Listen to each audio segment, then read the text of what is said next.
All right, Heather. A through Z. A through Z. I'm going to go with L. L. I can do this. So there is some updated news, if you will. The latest news, if you will. And that's about as close to an L as I'm fucking getting in this. So take it. It's the latest news. All right. So there's actually been a weird update for a movie. And that would be Kevin Smith's Dogma. So Kevin Smith's Dogma has been in this weird hell. No pun intended based on that movie's subject matter, but still, it's been in a weird hell. Because the Weinsteins, when they funded that movie, they did not fund it under Miramax or even the Weinstein Company. They actually personally financed it themselves. So when that movie was made, they owned it in the end. Like, they actually owned the rights to the film. Not their company, nothing like that. Like, just legitimately, they owned it. And so, you know, before streaming was really starting to become a thing, or like right when it was really picking up, where streaming rights were a very big commodity, it's also around the time that the Weinsteins found themselves in some shit due to all the shenanigans that Harvey was doing and all the ignoring of said shenanigans that the other brother, who I don't remember his name. But yeah, so that happened, right? And the rights just kind of sat there. They couldn't release it. Nobody wanted it because nobody was going to go try to license a movie directly from the Weinsteins. No, you would just go to funding his criminal trial and all this other shit. But like, ultimately, like Kevin Smith even tried to buy the rights back from them. Would have given them money, but tried to buy the rights from them.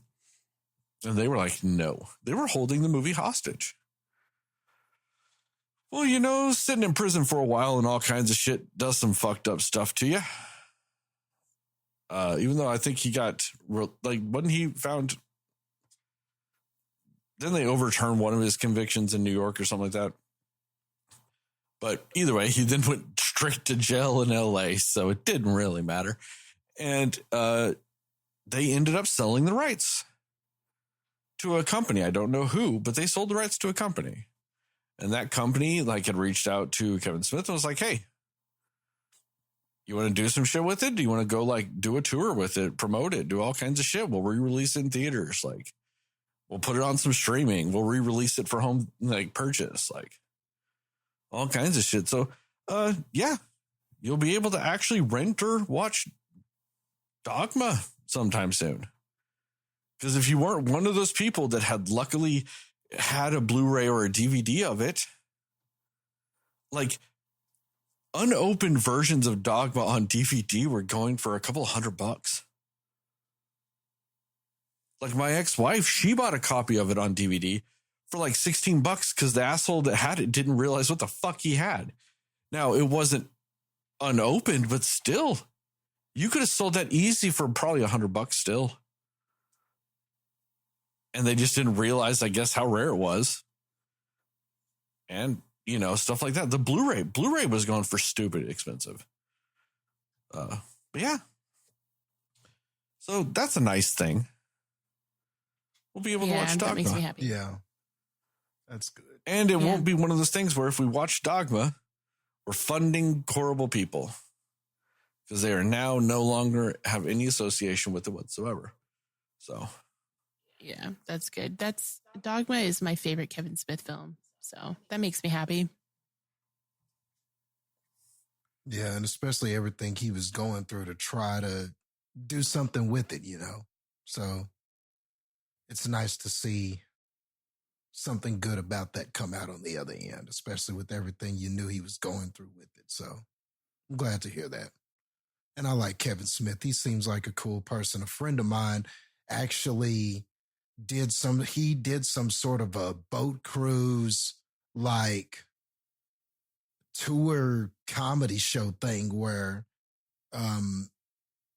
him and some other people would just like do comedy shows and talk about their movies. And I think there was watch-alongs with like Clerks and stuff like that. Like there was just, they did a lot of just fun stuff. It was like a Kevin Smith boat something experience. And my friend said he had a lot of fun on it, but he's That's like cool. a huge Kevin Smith fan, has shirts, buys merch. Like he's all about Kevin Smith. But yeah, just seems like a cool dude. Yeah. So yeah, that's a nice change. So after our last episode, and I was talking about the fit crunches, we did ship Jastin a box of fit crunches, the flavor variety pack. Jastin, what are your thoughts so far? I just want to know. I know you've texted us about some of them, but I feel like you've eaten more than two. I have. Everyone I've tried of the Robert Irvine Fit Crunches has been pretty good. It's so good. And today I had the lemon one, and I was thinking, man, it's going to be gross. I know I'm not going to like this. And it wasn't bad. That one was like, probably okay. my least favorite, but it's because I actually wanted a touch more lemon. See, and that's what I was going to say. It wasn't as lemony as I thought it was going to be. I mean, you could taste it, but it wasn't like, but when you think something lemon flavor, you think about how a lemon tastes, and it just, and it was there, but no, that wasn't bad either. But man, I mean, some of my favorite ones, that peanut butter chocolate one was really good.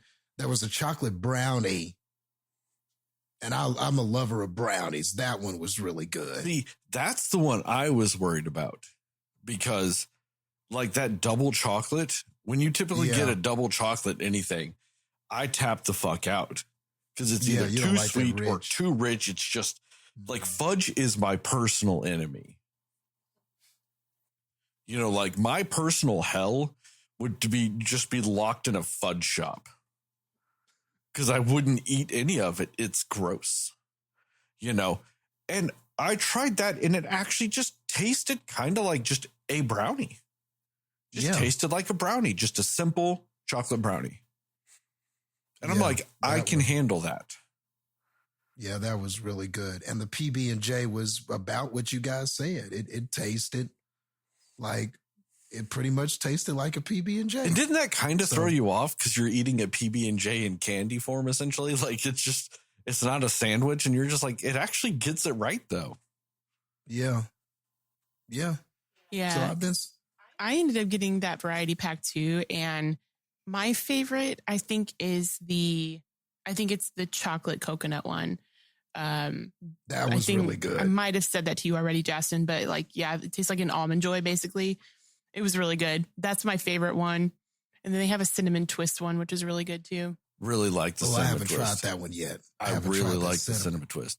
It legit tastes like a slightly crunchy fucking cinnamon roll, dude.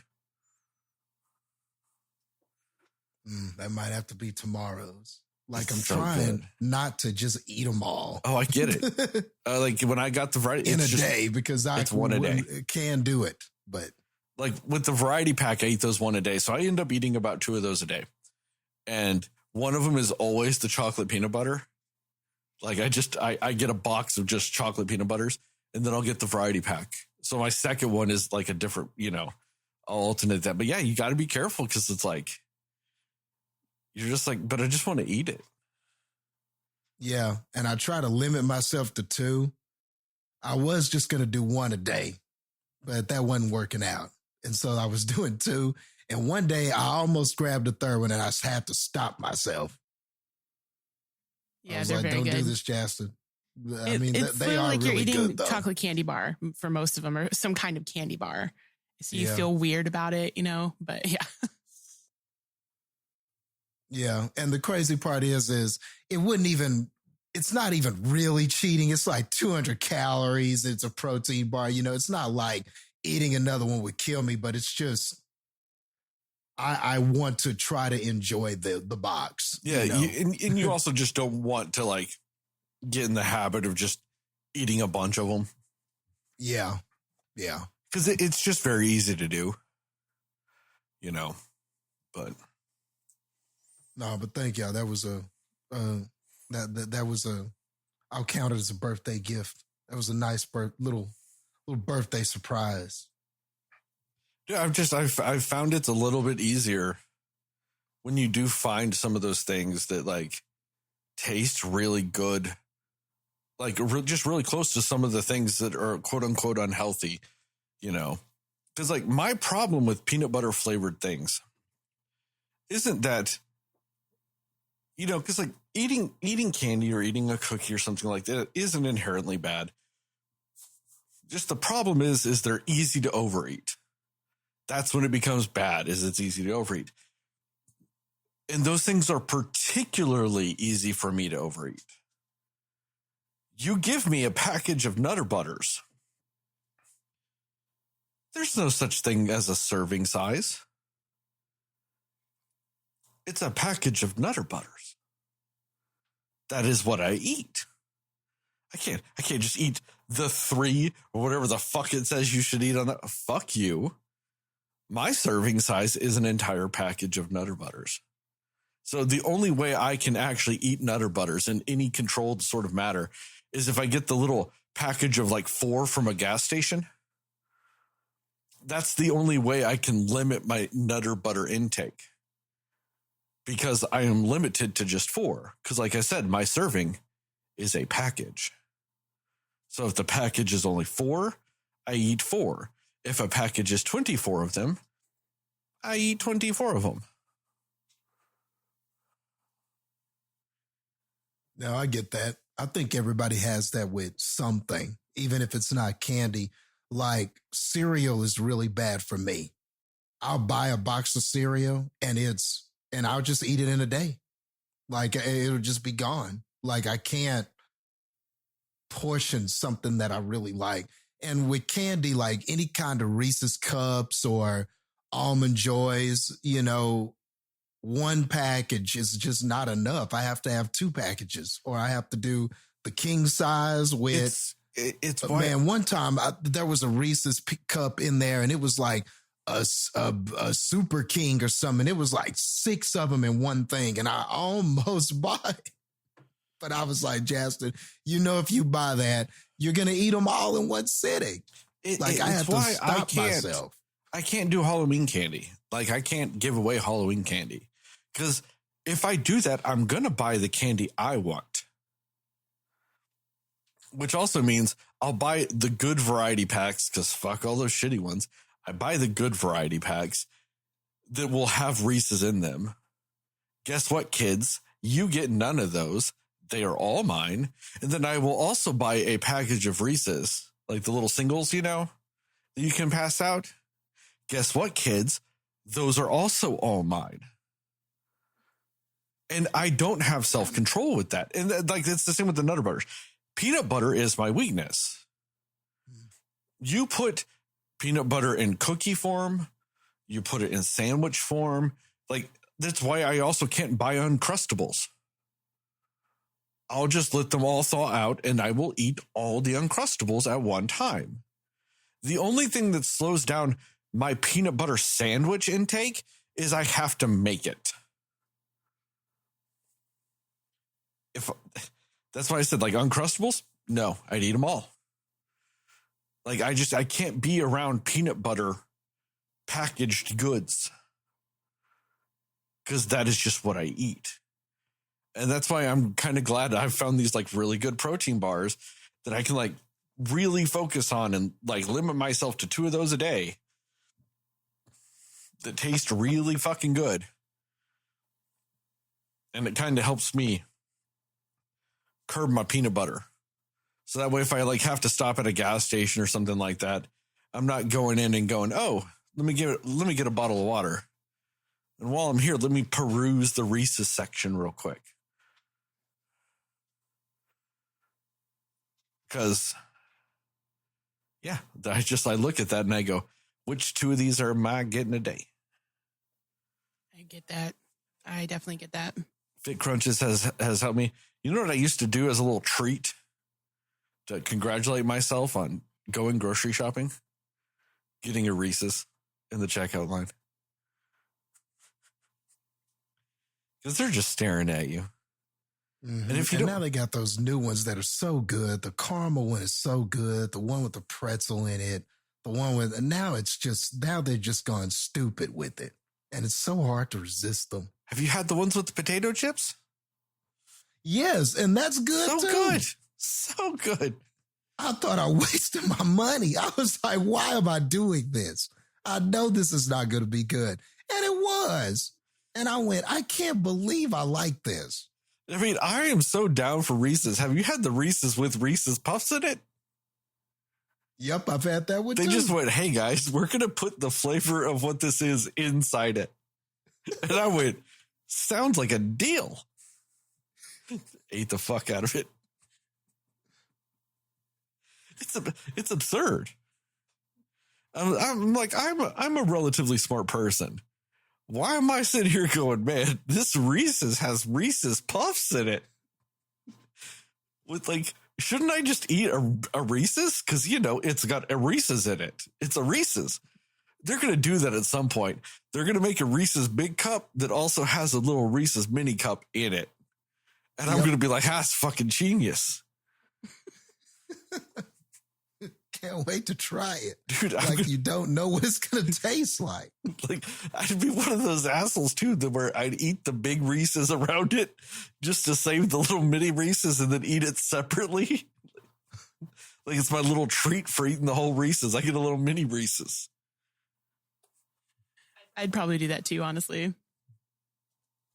I tried to trick myself once, and I bought a package of 0 sugar Reese's. I was like, all right, and I'm just going to eat these like by the serving, right? Which is 3 mini cups, right? You know, and it's just slightly less calories than a regular Reese's. It's not even that much. Like, and they taste close enough.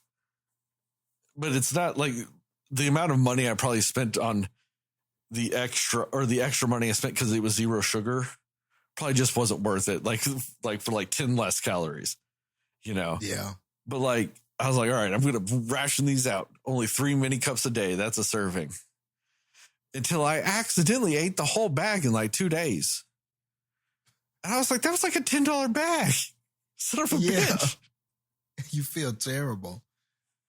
And I don't know, those 0 sugar candies, one time they made me sick. Probably because I ate too many of them. Well, it depends on what they use. All right. Some of it is allulose. And allulose is not inherently bad for you. Allulose is actually a really great alternative sweetener for people because it really is 0 calories. And it's because your body literally cannot digest allulose, which when it comes to nutritional science, it is more or less considered fiber. Allulose is considered fiber because your body just cannot digest it. But it's fiber that's also sweet. So it is like an alternative sweetener. The problem is if you give somebody too much allulose, their body is most of the time not adapted to eating that much fiber. And it just kind of explodes out of them. That's probably what happened. Yeah. I'm pretty sure that's what happened. A lot. And I ate pretty much that whole bag. Was it specifically, was it sugar-free gummy bears? No, it was the sugar-free Hershey's. Okay. Bars. Because they actually do warn you when you get bags of sugar-free gummy bears that this can cause stomach issues if you eat too much. Yeah, I found that out the hard way. Yeah. But yeah, that's all this funness. I feel like there's one more thing I was going to bring up. Oh yeah, the Joker's like officially fucking like wrecked in the box office. Oh no, nobody saw it? Nah. It's going to ultimately lose about $200 million worldwide. Ooh, rough. And it comes out like this Tuesday on streaming. It was in theaters for a fucking month. Not even. It came in October and it's on streaming in October. It's fantastic. Oh, and I saw that, speaking of movies that aren't doing well or maybe not even existing, I saw this floating around. Is Blade canceled? Yes, I am so glad you brought that up, Jastin. No, it's just suspended indefinitely. Huh. It's not canceled, though. Same with Armor Wars. The Don Cheadle led one they were going to do. That one is also suspended indefinitely. Most likely they're going to try to do production and release those movies again, probably sometime after, I think, 2028. It's because they've more or less determined that those movies do not fit into the quote-unquote multiverse saga. Therefore, they are not going to try to even do anything with those movies until after Avengers Secret Wars comes out.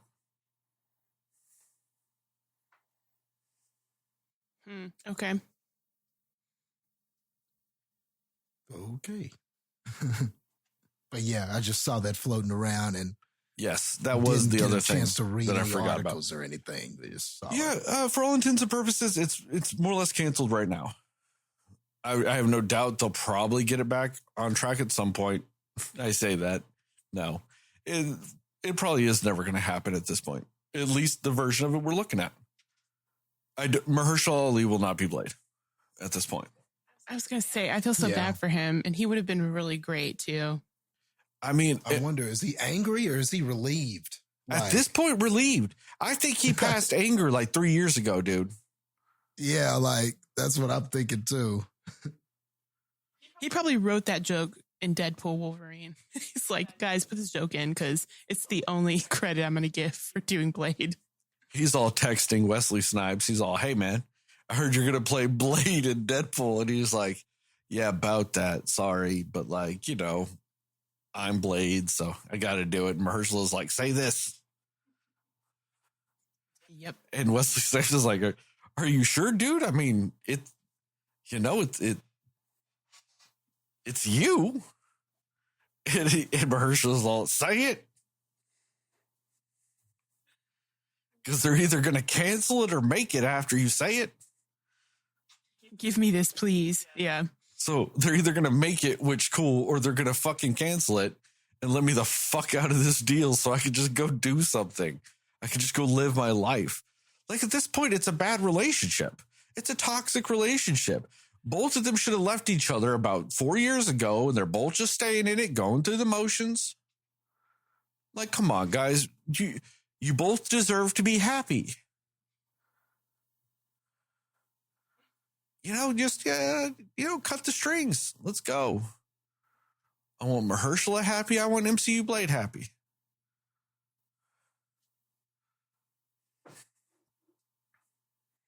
You know, I don't want it to end. You know, I don't want them to stay together so long they hate each other. You know, like get out while you can still salvage a friendship. But just a friendship. Because at this point, you don't need to be together. I know when MCU Blade makes those promises, Mahershala Ali feels so good. When MCU Blade's all sitting there going, hey, I'm going to get made this time. Hey, November 2025, baby. We're going to be a thing. And Mahershala is all like, are you sure, Blade? You said that last time. And we don't even have a director this time. Or a script. Or anything. And MC Blade's like, nah, baby. November 2025. Notice we didn't push that date still, though. Because we're good, baby. We're going to do this. Because it's us. It's you and me against the world. Mahershala's like, all right. And then like a month later, Mahershala went, motherfucker, we still don't have it. We just still don't have a director. We still don't have a script. We just still don't have shit. Are you sure we're going to release in 2025? And MCU Blade's like, you know what? I can't do this anymore. I got to be honest. Nah. In fact, I don't think I'm ever actually going to release. And that's where we're at right now.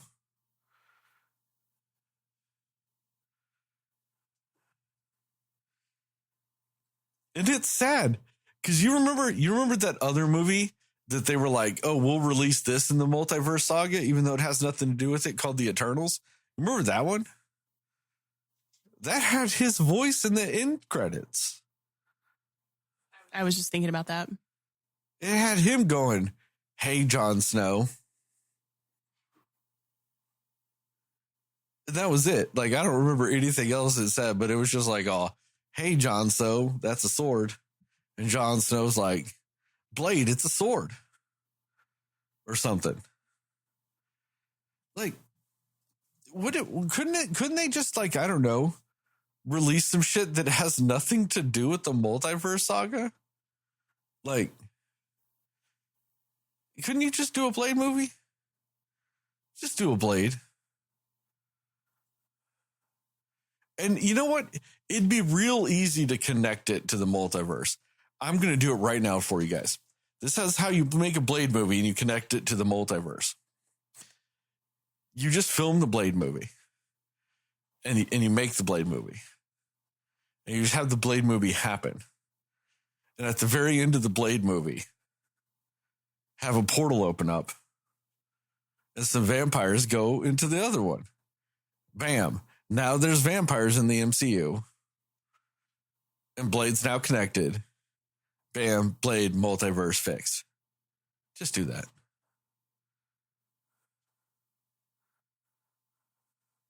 Also, I mean, I don't know if this movie was going to happen, but like, weren't they planning to possibly make a Hercules one based off of the end of the Thor whatever movie? Who the fuck knows, dude? Did it, like, I know I'm unreasonably hard on the Marvel movies. But come on, guys. They stopped making half of them. But then on top of that, half the shit that they've teased us isn't a thing no more. Blade's not a thing. Hercules probably ain't a thing. What about Harry Styles' Eros from Eternals also? God, the Eternals was just over-promising a bunch of shit that just doesn't matter. Like, what the fuck's gonna happen? Like, do you remember at the end of that movie when a Celestial came and kidnapped those people? Is that ever gonna matter?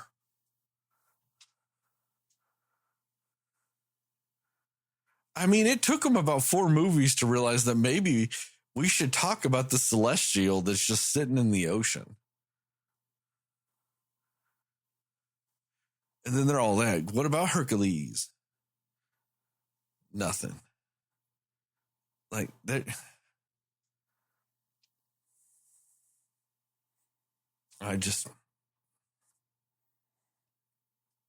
You remember when they had that teaser at the end of Shang-Chi? And they're all like, hey, Shang-Chi, come with us. Your little 10 rings are alien or something. And you're like, oh, man. Shang-Chi 2 ain't coming out for like another 4 years. Like, what the fuck are we doing? We're going to get Shang-Chi 2 8 years after the first one. Like, come on, guys. Like, I'll give them this. This Agatha All Along series is actually kind of nice. It's a nice departure from the rigmarole we've been getting when it comes to some TV shows and stuff. And it's really good that they did it like that, because you're also asking me to give a fuck about a show that's a spinoff of a show that was like 4 years ago. So like, it's real nice that you're like doing something like that, right? Like giving you a reason to actually want to watch it. But like, they want to do a Vision. They want to do a Vision series based on the White Vision from WandaVision. If that comes out, that's going to be 2 or 3 years down the road. That'll be a sequel series to a series from 7 years ago. Come on, if it's not the most groundbreaking series ever, Who gives a fuck about it then? Because as much as I like Paul Bettany as Vision, is that really as big of a draw as Catherine Hahn as Agatha? And you're also adding fucking, what's her name? Weird girl from Parks and Rec. Aubrey Plaza. Yeah. You're adding Aubrey Plaza. You're adding, Patti LuPone. You know what I mean? You're adding so many crazy people to this show, giving you a reason to watch it. It's not the standard shit. It's something different. Like, those are like weirdly iconic people that have their own fan bases to do stuff like that. You know, as good of an actor as Paul Bettany is, there's not a Paul Bettany fan club. And if there is, it's just Jennifer Connelly. Which is sad because he's honestly so great. But yeah, I know what you're saying. He's just lost in the mix of so many other people.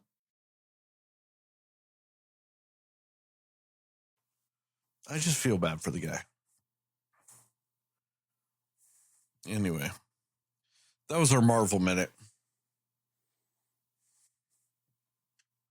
Want to talk about this Smile? Let's do it. Let's go. Smile 2, The Secret Dentist 3.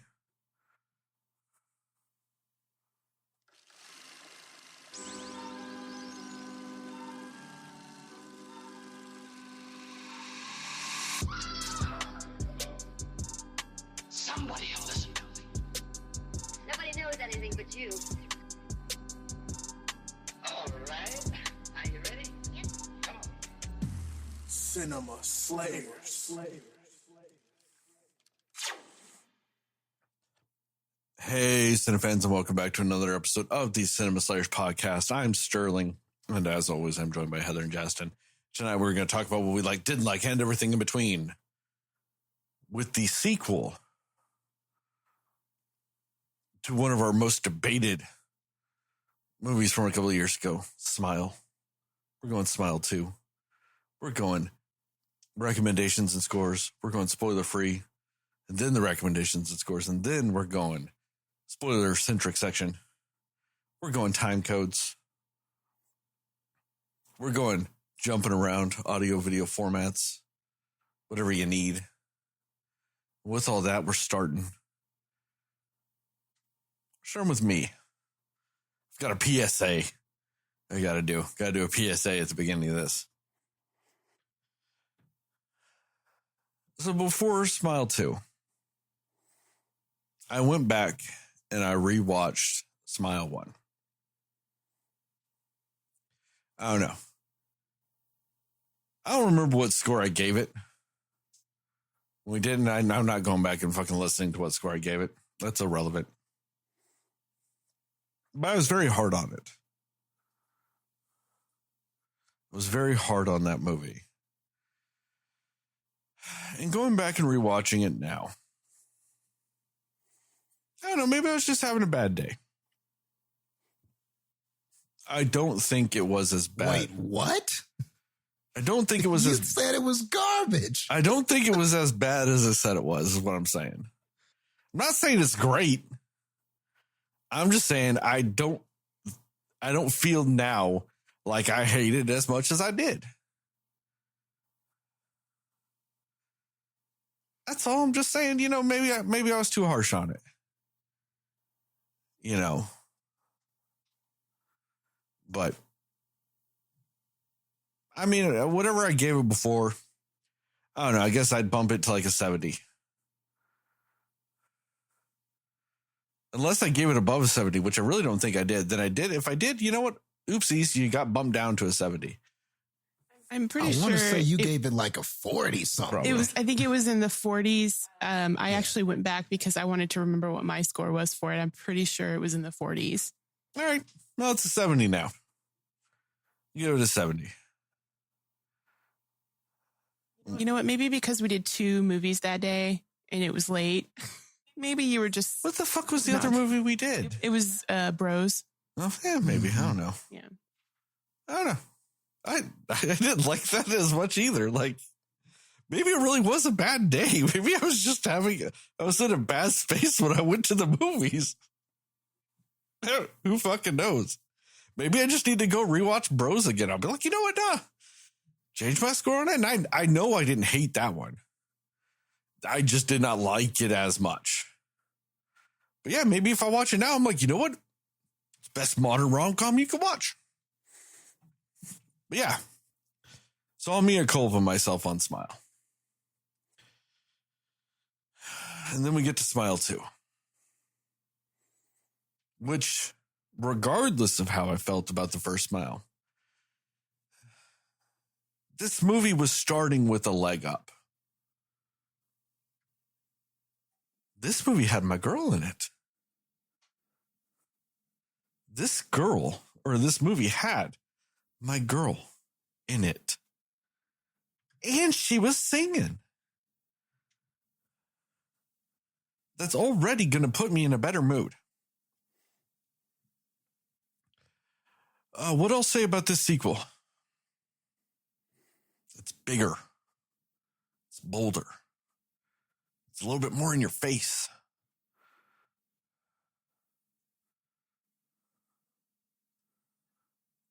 But unfortunately, kind of just slightly whimpers at the end. It kind of undoes retroactively the bigger and the bolderness of the movie. This movie is a bang. This movie ends with a whisper. Which weirdly to me averages it back out almost to the first movie. Because one of my problems with the first movie, even still now, is tonality wise, it felt one note. Throughout this movie didn't feel that way until you get to the end. And then it kind of felt like it became one note. That made me kind of sad. Because Naomi Scott was bringing it all damn movie long. I felt the ending was weak. Especially because the actual ending itself, the finality of this movie, because I'm talking about mainly the last half of the third act when I'm saying the ending of the movie, but the actual finality of this movie is probably the most predictable ending that could ever fucking happen. If you watch the Smile movie, if you watch Smile and you kind of had an inkling of what the Smile monster does, or whatever the fuck you want to call it. The Dentine demon. And you're like, oh, look, it's in a pop star. Kind of telegraphs the end a little bit. I knew the ending of this movie since the first trailer. And I'm fine with that. That aspect of knowing it isn't that weak, but then what happens right before it and how they actually get that ending, I felt was weak. Because, like, why is the shit I'm picturing in my fucking brain? Now, maybe I'm telling on myself. Maybe I'm exposing aspects of myself to our audience that maybe I shouldn't. But in my little brain, God, I thought of way more fucked up shit than what this movie ended up doing in the end. That made me kind of sad. Because I'm like, why is what's going on in my little fucked up mind palace kind of more than what the movie gave us? Well, that's the movie's job.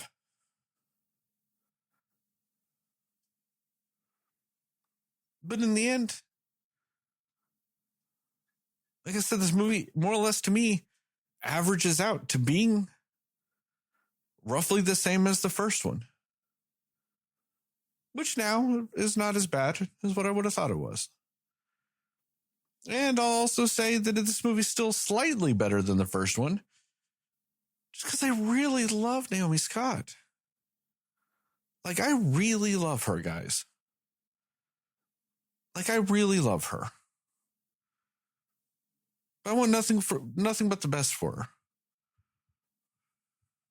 And also, I wanted more singing, because I can never get enough of her singing.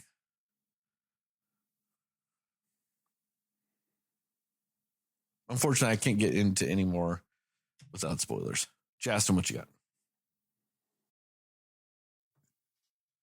Wow. Well, that was a turn of events. I thought you were about to say, I watched The First Smile again, and it's getting a lower score than whatever I got. Normally, that is the Sterling I'm used to hearing. So that was quite the surprise. But should I be surprised? I mean, maybe it means is I was right at the time when we reviewed it. And, fair enough. No, yeah. Both so of you were right. Really I was wrong. Means. I mean, that's all it really means. But back to that podcast, I remember while you were a little down on it, and that's changed, so that's cool. Heather was kind of in the middle of it, but I was the one that thought that the movie was good. I thought it was decent. I didn't think it was great, but I said, gave it the highest score of the three of us. Yeah, but I was like, you know what? It was pretty good. I like the premise. I like the concept, and I really liked kind of what that movie was trying to say beneath the surface. And so when it comes to this one, man, dude, it's funny because even though our opinions are going to be more similar as far as, it seemed like you liked it a decent amount, and I liked it too. But honestly, man, I'm disagreeing with you in the fact I think you're underselling this a little bit, man. I thought that this was an improvement over the first one. I think it is undoubtedly better than the first film. Without getting too deep into it, because I want you to finish, the ending knocked out so much wind out of my sail with this movie. I genuinely was really digging it. And there's a specific scene in the end section of this movie that deflated my sails so fast.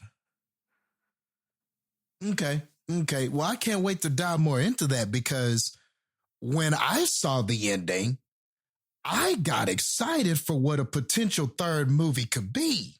Like, when I saw the ending, I was like, oh my God, what they could do with the third movie with this. So I can't wait to talk about where I think this is going and why I feel that it's exciting, because I liked the ending. I didn't feel that this was something that sputtered at the end. Where I am willing to agree is I do think the beginning is stronger than the end. Boy, this had a hell of a beginning. I loved the beginning of this movie. I love the way it started. Yeah. Very chaotic and fun. And the camera shots and everything, like, you can tell that this director, Parker Finn, after the success of the first one, you could definitely see that he took this concept to the next level because he just simply had more resources and he had better talent here that he could utilize, like Naomi Scott. Can we all agree, though, that there's slightly too many inverted shots, though? I'm not saying way too many, but just slightly so. This guy went upside down a little bit more than he needed to. Maybe I could agree with you with that, because I think once you establish the idea, okay, it's upside down because now we are where we are. And then, then it happens 2 or 3 more times, maybe even 4 more times. I don't know. It's like at a certain point, I was like, I get it. Like, yeah, the first couple of times it's fine. It's just like, but I get it, guys. Yeah, I think you could argue that a little bit, because the idea that it originally made was cool. And then we're not at the point yet where anything about that idea changes. Like where we are, the character's still dealing with it. So to keep having things upside down, yeah, it does feel like you're kind of beating it a little bit because it's like, okay, well, we know things are upside down, so to speak. We know. like we already know. We know what the thing is doing at this I'm point. not gonna lie, Jastin, so I get that a little bit. When you said it out loud like that, it made it a little bit more bothersome to me, just because then like saying it out loud when you're like, we get it, guys, things are upside down. And I'm like, oh, it's so on the nose, isn't it? Like when you actually use, when you say that phrase, we get it, everything's upside down. I'm like, oh, it just makes it feel a little worse. Cause like you're actually saying what it is. And you're just like, oh, that's it. When you were talking about the cinematography, you know, when you were talking about the way it's shot, like the camera angles, when you said camera angles, that's when that clicked in my brain. I was like, this movie went upside down so many times. Yeah. Yeah. And I was more or less just talking about how compared to the first film, this one definitely felt more internalized, I think. It maybe is the word. Maybe there's a better word, but that's the word that comes to mind. It felt more internalized as far as what the character was experiencing and what we were experiencing. I think he shot a lot very close to Naomi Scott to really get this feeling of disarray and delusion and what's real and what isn't, and kind of the gradual progression of the insanity, the way that this thing drives you insane. So I could just tell, just even based on the resources and money that he had for this one, I think it was just done more effectively than the first film. And then for me, and then it had effective jump scares. I mean, I'm not saying I was just jumping the whole time, but I did appreciate the effectiveness of them. Like it seemed not everyone occurred the exact same way. Sometimes they occurred at times where like is unexpected from movies like this. Like there was one where she's laying in a bed in particular, not to spoil too much, but I thought that was really cool how some of them were implemented. You know, you can appreciate a jump scare, not so much like, oh, I jumped, but I appreciate how he placed them in the pacing and the timing of the movie, because I didn't feel that they were all so easy to predict. Some of them you were like, okay, here it comes. But then there were some where it was like, oh, damn, we're jump scaring here, you know? And there might have been a time or two where it was like, maybe we didn't need the jump scare. Maybe you could have just created the atmosphere and maybe the scene might have been a bit more effective. So they didn't always hit the bullseye, but I think for the most part they did. And I mean, that's what this is supposed to be. It's supposed to be a scary movie and everything like that. And speaking of that, it's not really to me, it felt less like a scary movie, like, oh, this is what we're trying to scare you. But I think like the scary atmosphere, the psychological sort of atmosphere, if you will, that it created of this person constantly going through this and not being able to kind of understand their reality. To me, that was more the scarier thing about it. It wasn't the jump scares or anything like that, but it was the fact that this director was able to create like us seeing Naomi Scott or the character Sky's kind of descent. I thought he just did a good job. I thought he did a really good job of depicting that. And Naomi Scott was excellent. I think she's another reason why this movie is better than the first one. We just had a more interesting character. We had and then the acting was just so damn effective. Like, and I loved this particular character going through this, because this is a celebrity and she's a singer. So to me, it wasn't just the singing that was impressive, but it was everything wrapped around it. We got to be, without spoiling too much, we got to be in rehearsals. Then we got to be on stage. Then we got to do, we got to do all of these fun things that we didn't get to do in the first movie because we were just dealing with a mental health psychiatrist person. And not to say that those people are low on the totem pole. I don't want to insult anybody with that actual profession, but I think there is some truth in saying that because it was this character who is like a famous singer, we had more set pieces to work with. There was more flash and color and things we could do that we just weren't able to do with that character. And to talk a little about, just really quickly, about the ending in the third act, I liked the third act in the ending. I liked what it revealed about the character because I was like, oh shit. When it got to the reveal of when we unpeeled more layers of this character, I was like, oh shit. It did something where, because this demon is all about trauma and everything, but what the demon unravels within her, I thought was very effective. And I was like, oh shit. So that part of the third act really worked for me. In the first movie, they did the what's real and what's not, and they kind of do a little surprise thing. Oh, surprise, this thing you thought was real, it really wasn't. And yeah, they played a similar beat here. But I thought that it was effective how they did it. I thought it was effective how it all came together. I thought it was effective how it tied to her.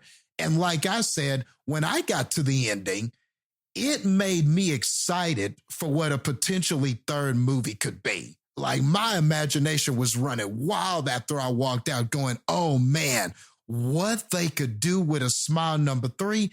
It could potentially be better than this one. And I thought that this was really good. But man, what they could do with a third one, man. Third one could really set some shit off if they do what I think they're going to do. So all in all, man, I really enjoyed this movie. I think it's an improvement over the first one, in almost every way. I like the acting better in this one.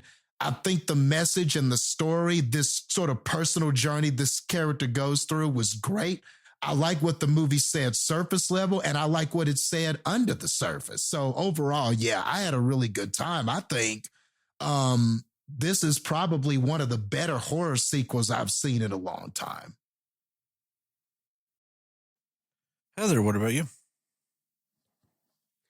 Yeah, it's interesting because I feel like I'm definitely in the camp of both of you that Naomi Scott carried this movie and she was fantastic in it.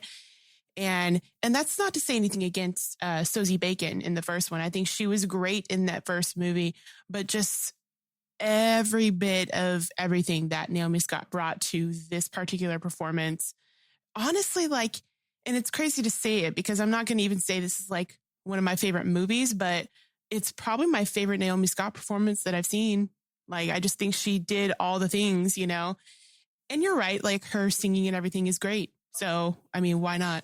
She's fantastic in Power Rangers. You know what? And to be fair, I haven't seen that one, and I should, because it's her and it's Dacre, and I really like Dacre Montgomery too. But yeah, I think that this movie, it was pretty good. It had like some interesting, like creepy moments to it and things like that. And like I said, Naomi Scott was great. She definitely makes the movie as enjoyable as it is for me. Not to say there weren't other elements, but she's the main reason that this movie is as good as it is, I think. With a lesser performance, you're not going to get quite what you need for this movie to work, I don't think. And honestly, the music is good too. Like, we don't get a lot of it, kind of like what you said, Sterling. Like, I could have done with a little bit more of the music aspect or her singing and stuff like that. But what they showed us was pretty good. Like, I would probably put some of those songs on a playlist. Like, they were really good, catchy pop music song. So yeah. And like, my thing is with this one is I don't think that they did the concept quite as well. I don't think the story overall was as cohesive as the first, with like the trend and the narrative that they're trying to tell. I think it hit a lot of the same beats as the first one, like in a fresh way, but that actually, I think in some ways made it a little bit more convoluted at points. And like the intriguing thing about the concept of Smile is how it hits on trauma and what trauma does to you. And it's a creative way to kind of show you like that it can really take over your thoughts. And this does that too, but I just, for some reason, I guess in that regard, I fall sort of maybe more towards Sterling's point that I don't think it's quite as effective in this one with how they do that part of it. That being said, though, I did enjoy this. Like, I enjoyed the story and I liked watching everything play out. But if we're talking about like the concept that they're going for with this movie, I just don't think this one is quite as cohesive, though it is still equally entertaining. And I still think the movie is equally as good. I actually think I like this one a slight bit more because of Naomi Scott.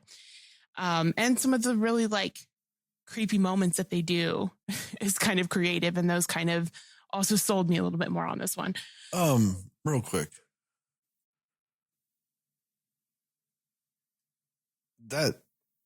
It's kind of a spoiler, but it's not really out of context or anything like that. Like, but that scene in her apartment with those dancers. Yeah. Is that not like, when it comes to a scary scene or whatever, is that not the best one? Oh yeah. That one's definitely the best one. Yeah, that was badass. I mean, like when you guys talk about jump scare moments and stuff like that, like, because I like the way you talked about Jastin, where it's not really a jump scare, but like those kind of just scary moments. That one's the best one in this movie, hands down. Mm-hmm. That was fantastic. It was so much tension buildup. Yeah, it was really good. That's just one of those like psychologically arresting scenes. Because like every aspect of it, it's just like sticks, like it's like the peanut butter of a scary scene. Kind of just sticks to the roof of your mouth.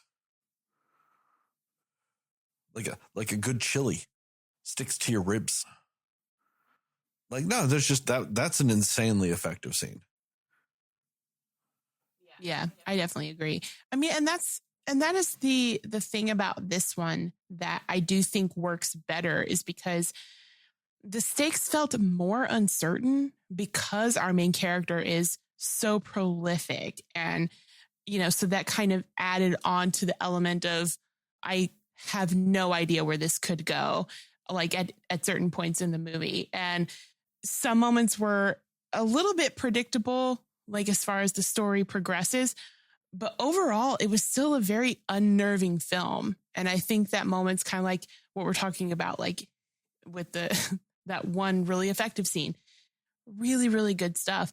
I mean, and we'll get into it too, but the car conversation scene, between the two people, the going back and forth with the camera shots when they're sort of arguing in the car. That was fantastic too. Like, that was so unnerving and intense because you're just like, I feel like I know what's about to happen, but I don't know when it's going to happen. So I don't know what's going to go down. They do that really well in this movie. I think they do that in a really great way here. So yeah, like definitely effective with jump scare moments. And that's what I wanted from this, especially because in the first one, I do think they did a lot of really good jump scare moments. Maybe not a lot, but they did a few really good ones that kind of stick with you. And I just really like how this movie, it allows you to feel sympathetic to our main character, Sky.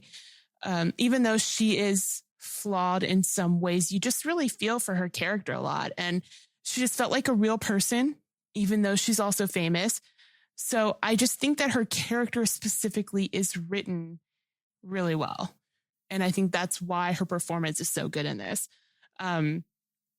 I do think that some of the side characters could have had just a bit more depth to them. But I don't know, like, I feel like I can't wait to talk about that in spoilers, because I feel like there might possibly be specific reasons why they're not as well written. But yeah, so overall, I did like the movie. It's almost dead even with the first one for me for different reasons. It might be just slightly above. And I think that it would have been more above, but that's just kind of the territory that comes with being a sequel of something that had such a fresh concept. That's just the, like there's that element of you kind of know a little bit more in general what you're going to expect from what's happening. You just don't know in what ways, if that makes sense. But yeah, the first one I thought was pretty solid too. This one, a little bit more because of the performance that we get out of this one.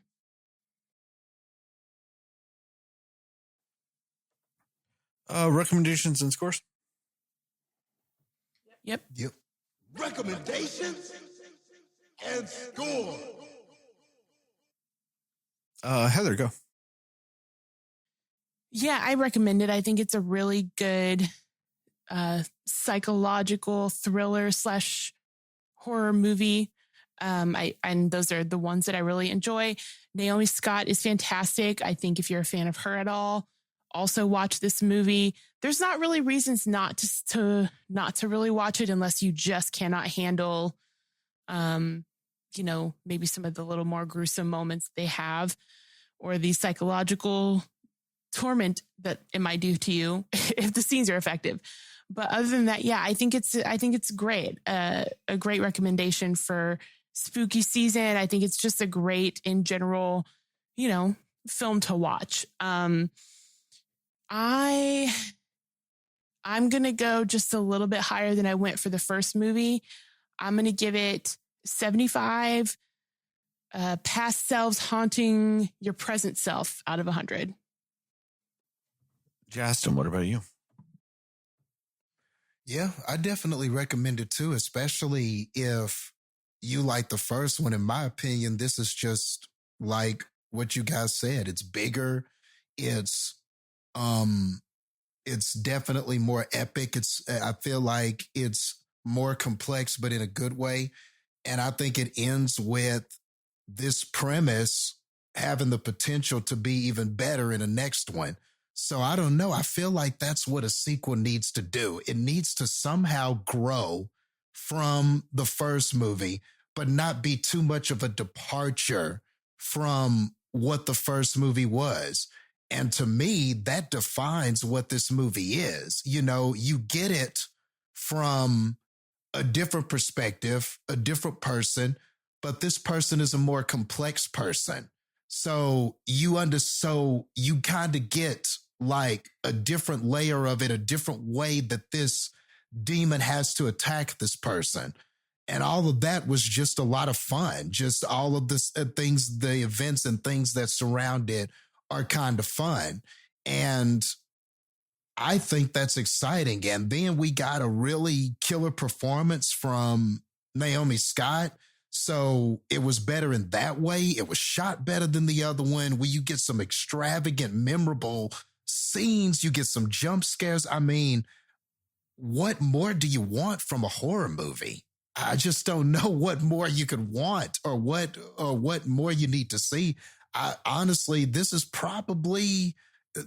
one of the better movies out right now. I think of the lineup that you have, this is probably one of the better ones. And I think as far as like horror movie sequels, I mean, I so just knew I was going to walk in here and this was just going to be like a cash grab. I was like, what more could they possibly do with this concept?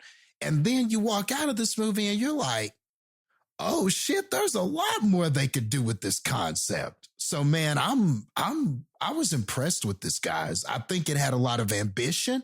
I think that this director had a mission and for the most part accomplished that mission. And also, it also had something great to say under the surface that while it might be similar to the first movie, this was different. I think it said something even more about this whole thing about trauma and all of this kind of stuff. So yeah, I recommend it. And I think the last movie I gave Smile 1 a 75. So I'm going 10 points higher for this one. We'll go 85.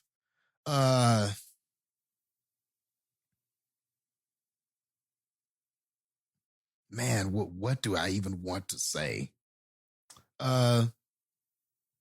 85 battles with yourself out of 100. Yeah, I do recommend it. I mean, hey, just alone, Naomi Scott.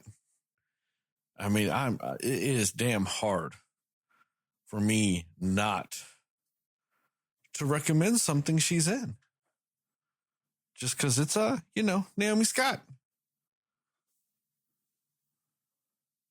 And you get to hear her sing, so it's even more fantastic. I love it.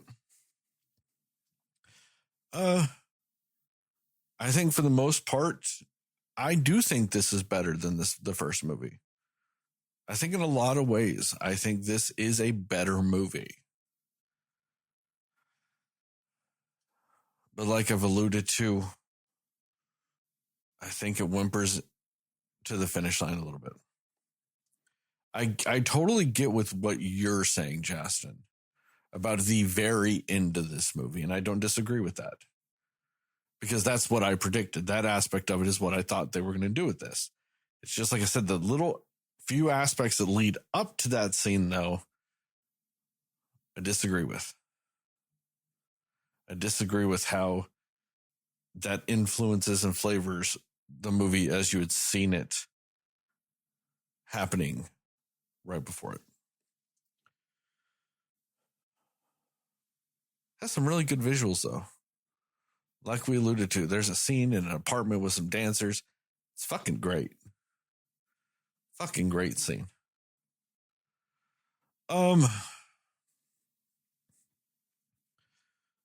Yeah, unfortunately, like I said, ultimately in the end, though, I got to give it the same as what I gave the first one. Revised. Same score as the first one. I'm giving it a 70. 70. There's lots of scenes with glass going into people. Out of 100. That puts the Cinescore to 77. Spoilers? Yep. Spoilers. I mean, we've been alluding to it too much. We got to jump into it. Jastin's favorite way of handling it, of jumping to the end. The scene where she kills herself in front of the crowd is what I predicted. And I'm fine with that. Because to me, if you watch the first one or you know anything about how the smile demon or whatever the fuck you want to call it works, that makes the most sense if he infects a pop star. Kill yourself on stage. Infect everyone. You know what I mean? That's why, like I said, I saw the first trailer and they're like, hey, pop star, smile demon, or mandible monster, whatever the fuck. And I'm like, oh, pop star's going to die on stage. Because why wouldn't she? You know what I mean? Like, to me, that's the most logical conclusion. If that's your two elements, smile demon, pop star, death on stage. Because then, like you said, Jastin, it opens up all kinds of possibilities because you just infected thousands of people all at the same time. You know, that's the right way to end it too. You know, because if this is the point of what you're doing and you're upping the ante and you're really growing what this smile monster would naturally want to do. Yeah. That thing ends up in a pop star. You go, oh yeah, I'm about to infect the world. It totally makes sense. Have zero issues with that. Other than I thought the way she killed herself was a little weak with that. That's what I was saying. My brain was coming up with worse ways of killing herself than that was. I think it would have been better if she kind of shoved the microphone, like beat the microphone into her throat and then fell face forward onto it. And it kind of like popped out the back of her head. That was my preferred way of doing that scene. But Yeah, that would have been effective. because I think especially when you're doing the route of you're looking at the crowd, you're not seeing the beating, you're looking at the crowd. I think that would have been a nice way to do it, of at least her falling and it's still a little extra for the fans. And by that I mean the people watching the movie. Because we got none of that violence. That's kind of lame. I get that you want the perspective of the audience, but also give me a little gore by having her brain shoot out the back of her head from microphone. My issue, though, is right before that. When they go, hey, remember like a big chunk of this movie? None of that happened. That's just all in the head.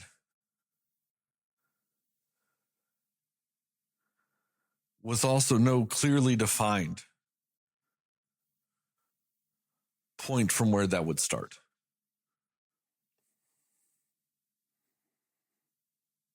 And while I get that's happening in her brain, it's the psychological torture aspect and all this other stuff,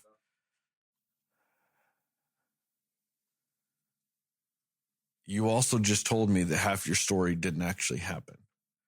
You also just told me half the fucking movie I just watched didn't fucking happen. And you don't even really have the audacity to really pinpoint a time. That way you can retroactively and conveniently change it. You're doing Smile 3. Well, you want this scene to have happened. You want the scene where she pushed the old lady down off the stage. You want that to happen. Even though that most likely was still in the point when she's all in her head.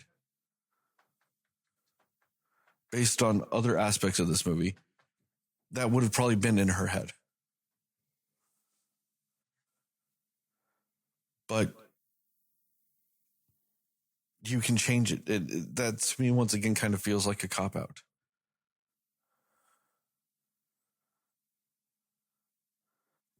And I just, like I said, that really bothered me. It felt a little weak. To right before the scene where she dies on the stage to erase most of the movie. At least with the first movie, when they started doing that, there was a clearly defined point of demarcation. There's a clearly defined, we're backtracking to the scene. And this movie didn't do that.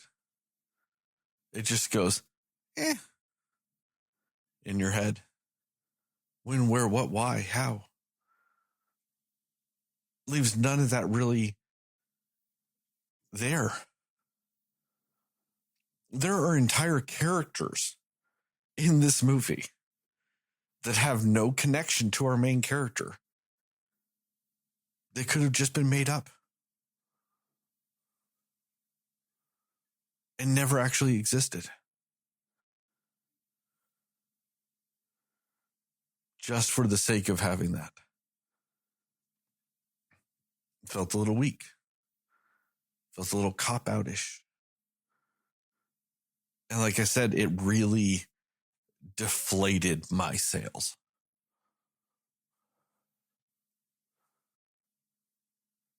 If you at least could have alluded to or shown or whatever a more definitive cutback point and actually told me what in your movie actually has narrative bearing and what doesn't, I wouldn't feel as deflated. Or at least shown something. Like I said, just having that weird cop out of, it's all in your head. How much? Does this go all the way back to when she first got infected? Like that scene when she's like kind of on the stage and maybe like thinks she re-breaks her leg? Is that when it goes back to? Is that from that point of your movie on? Is the whole Dr. Taub from House, is he just completely made up in your character's head? Because there are certain aspects of this movie that wouldn't have played out like it shows at the end if certain things happened. I do think that this movie wants to act like that old lady falling onto that table does happen. Her record label guy that was all for that charity and all that other shit wouldn't have been cheering at that concert like that if that was the case, though. So you're going even back before that. Like, it just gets kind of loose. And like I said, it to me, without a clear coda of some sort,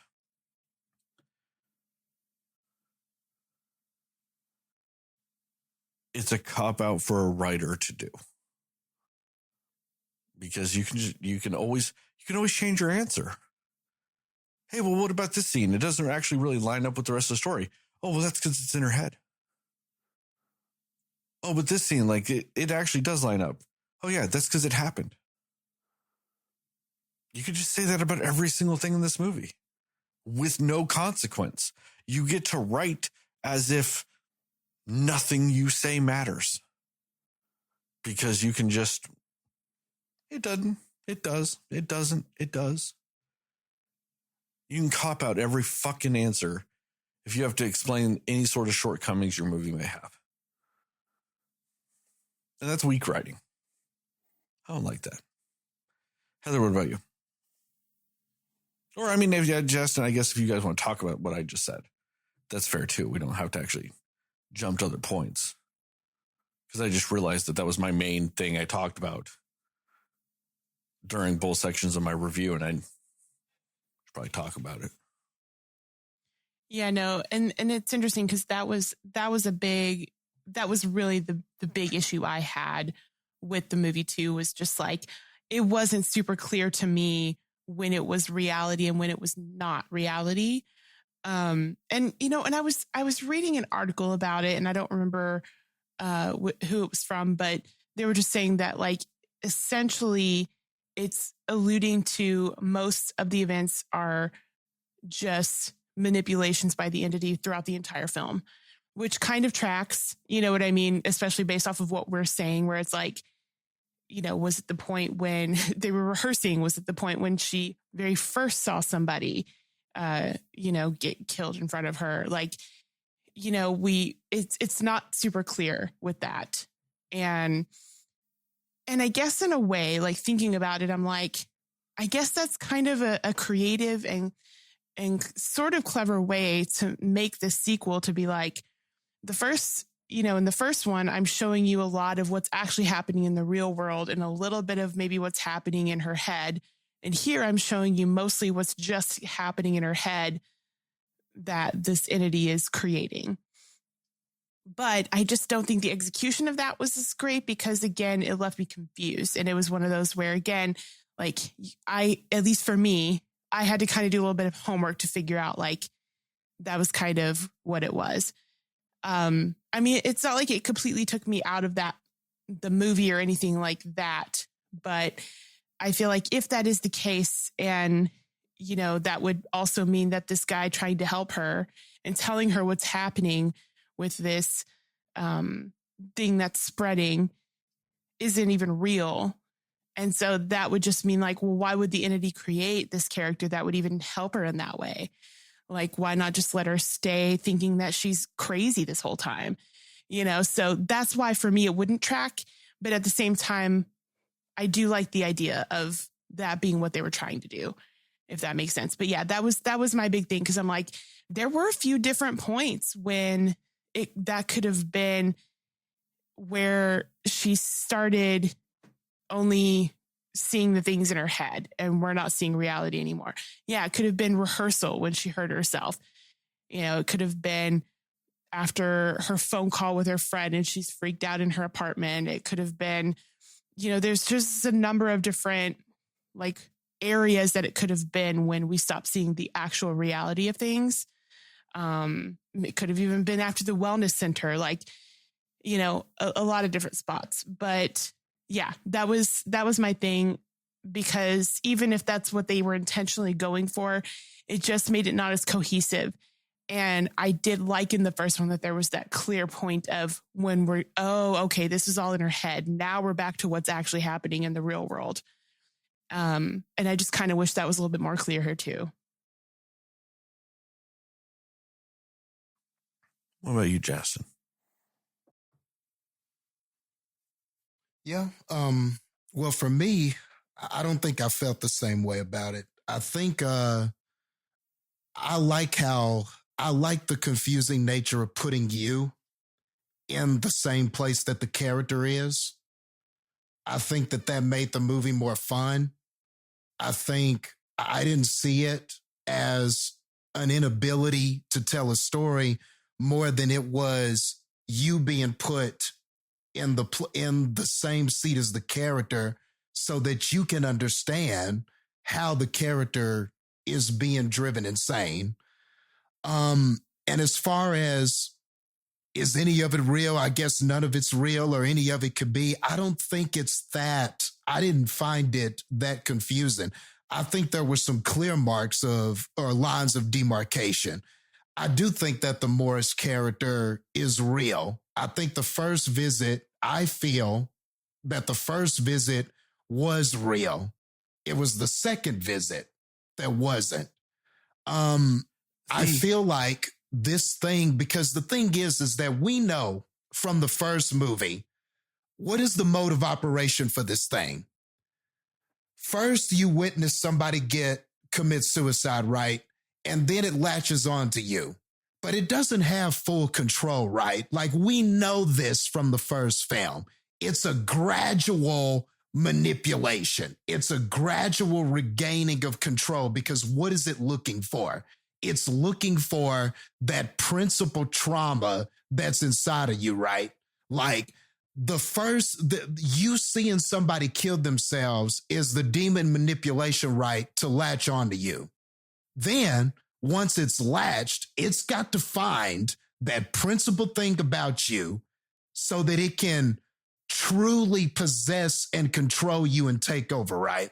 So I feel like this is why I feel like the Morris character is real, because the moment that the demon latched on, it didn't have full control over Skye yet. At least this is how I interpreted the film. It didn't have full control. It just was barely starting its manipulations, but she got the text from Morris, right? That was very early in this process. So that's why I feel like the Morris character is real. He was trying to get in touch with her right after that first thing has happened. It's hard for me to believe that this demon set that shit up with text messages and shit just to lead her down this road of finding out what the demon is trying to do and giving her the answers and then taking that and manipulate. It just makes more sense to me that Morris was real. He had a tie to some other characters that we know existed. We know that those characters are real. There was no reason for this demon to reveal that to this person to try to manipulate them. And even if it was, then she didn't fall for it anyway because she left. She said, no, I'm not going to. So for me, that was real. The Morris character is real. That first meeting is real. He was trying to help her. But the moment she chose not to take his help, that sort of sealed her fate, in my opinion. I feel like that moment was the moment of she could get help now, and then she didn't. And then by the time she wanted to, well, now the demon knows what's up. The demon now knows who Morris is. The demon now knows that. So now the demon can use it. You see what I'm saying? That just makes the most sense to me. Just based on what I'm seeing, based on how this demon works. So yeah, there were things that were real that were happening because the demon needs time. The demon is manipulating her and doing all these things and driving her crazy, but that's a process. So I just can't believe, based on what we've seen through 2 movies, that the moment it latched on at the beginning, it had full control and just everything was a manipulation. I don't want to do the movie, the director, or anything that we saw in the first film like that. I don't want to dismiss all of that and think this one was completely different in that way. So I feel like based on what happened in the first film, I can say that it latched on to her and it starts doing these little manipulations here and there. Morris texts her trying to help her, but she ignores that, right? Giving this demon more time to take hold of her and find out what the actual trauma is. And then that's why by the end, when we find out what the real trauma is, because the demon has found out what the real trauma is, this thing is in full control by the end of the film. And now it is time to fully possess this individual. But I think the line of demarcation is Morris. Morris was real. That first meeting was real. The old woman going through the table, yes, that really happened. There were people there that started to come up to her and go, oh, Sky, man, that was crazy when that woman fell off the table. You know, there were people that knew that. I don't think those were manipulated people. I feel that all of that was real. So I feel like that was the clear line of demarcation.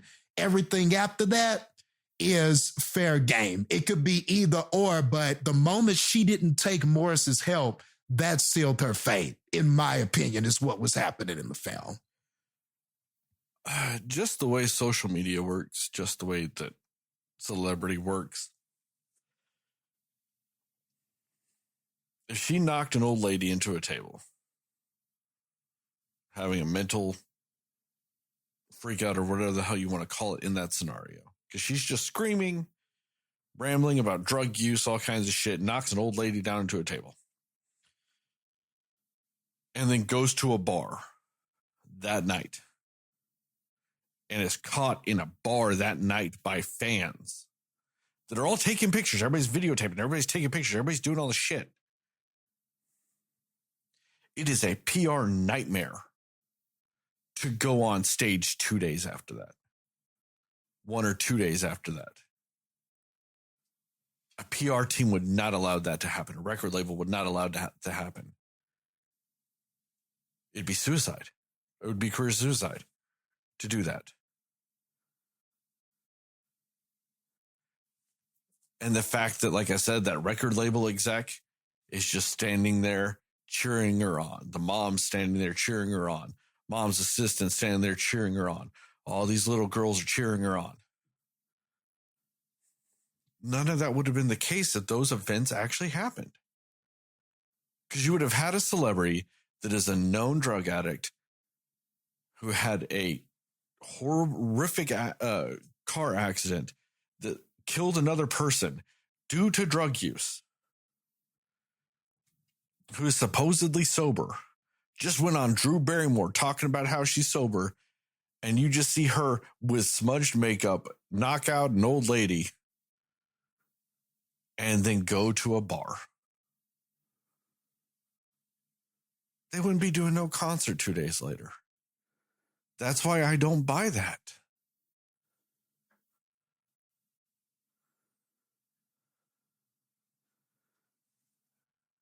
Okay. I mean, like, to me, that's why I don't like that it's more definitive, is because while I do agree with you, Jastin, that probably is the point to me that would line up the most with how they were going with the story.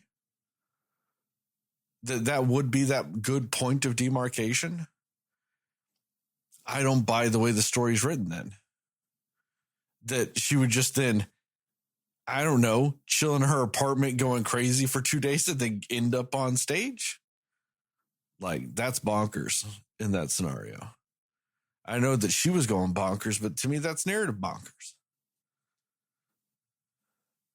Like, because I really tried to really look and think about the different scenes and how I think it would have been this or that. Because I know you're talking about how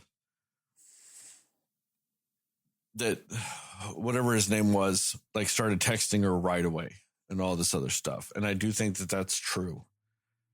But also within the first day of her getting affected, like within the first day of it, it was already faking text messages from her friend too, though. You know, her and her friend texting and her talking to her friend on the phone. That was all fake. That first day. You know. That's why I do think it's possible that that demon was sending fake text messages the first day in her head.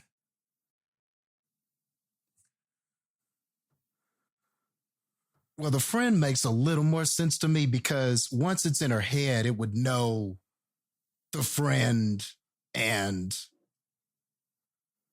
that makes a little more sense to me because once it's in her head, it would know who the friend was and all of that stuff. You know what I mean? But the demon would not know who Morris is. They would. It's the brother of one of his victims. He would have been all up in that brother's head knowing all that shit. He would have. But the brother, right? But he hadn't been in the head of the Morris brother. Yeah, but that's the you thing. See what I'm saying? And the text came from an unknown. Yeah. No, so exactly. How would he have known who that was? But that's the thing, is that could just be fake because it's unknown. So the demon doesn't even have to make up a phone number, but technically it would know what Morris looked like. Technically Morris could not even exist. It could just make up a character because it's all its victims. You know what I mean? Like, it can make up Morris existing, or let's just say Morris does exist. He really was the brother of one of the victims.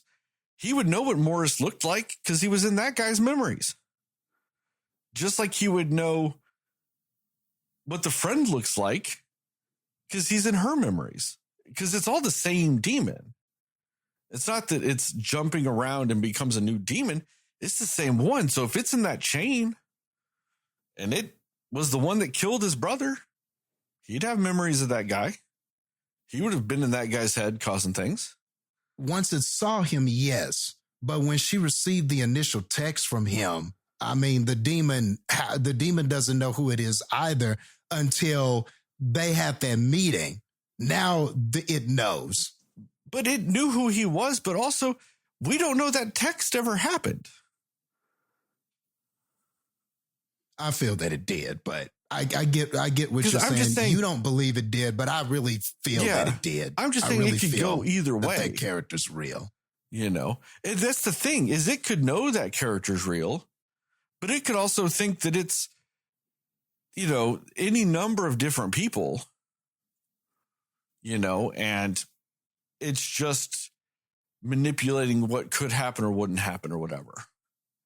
You know, I find that very hard to believe. Like, I mean, shit, dude, Justin Timberlake, like 2 months ago, got a DUI and he's having to cancel shows, man. Like, he's saying even then, when he's getting a DUI, he's like, man, this ruins my tour. Like, it's the same type of thing. Like, with nowadays, because people were posting about it. You've got a recovering addict in a bar after potentially seriously hurting someone, or like a couple hours before that. Nah, I just don't. You're not doing a show 2 days later.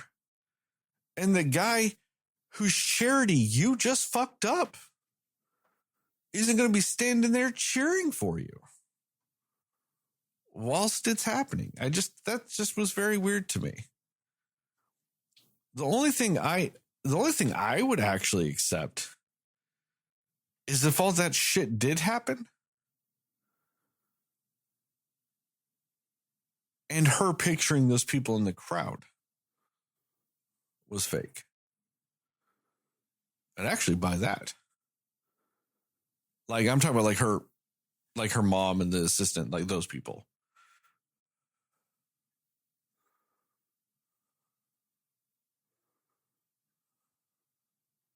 Nah, because that wouldn't line up either.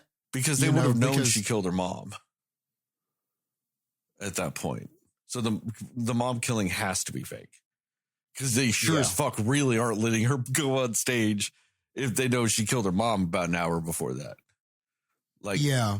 And the other one, I feel like, that woman did come up from behind her and she kind of jerked and the woman fell.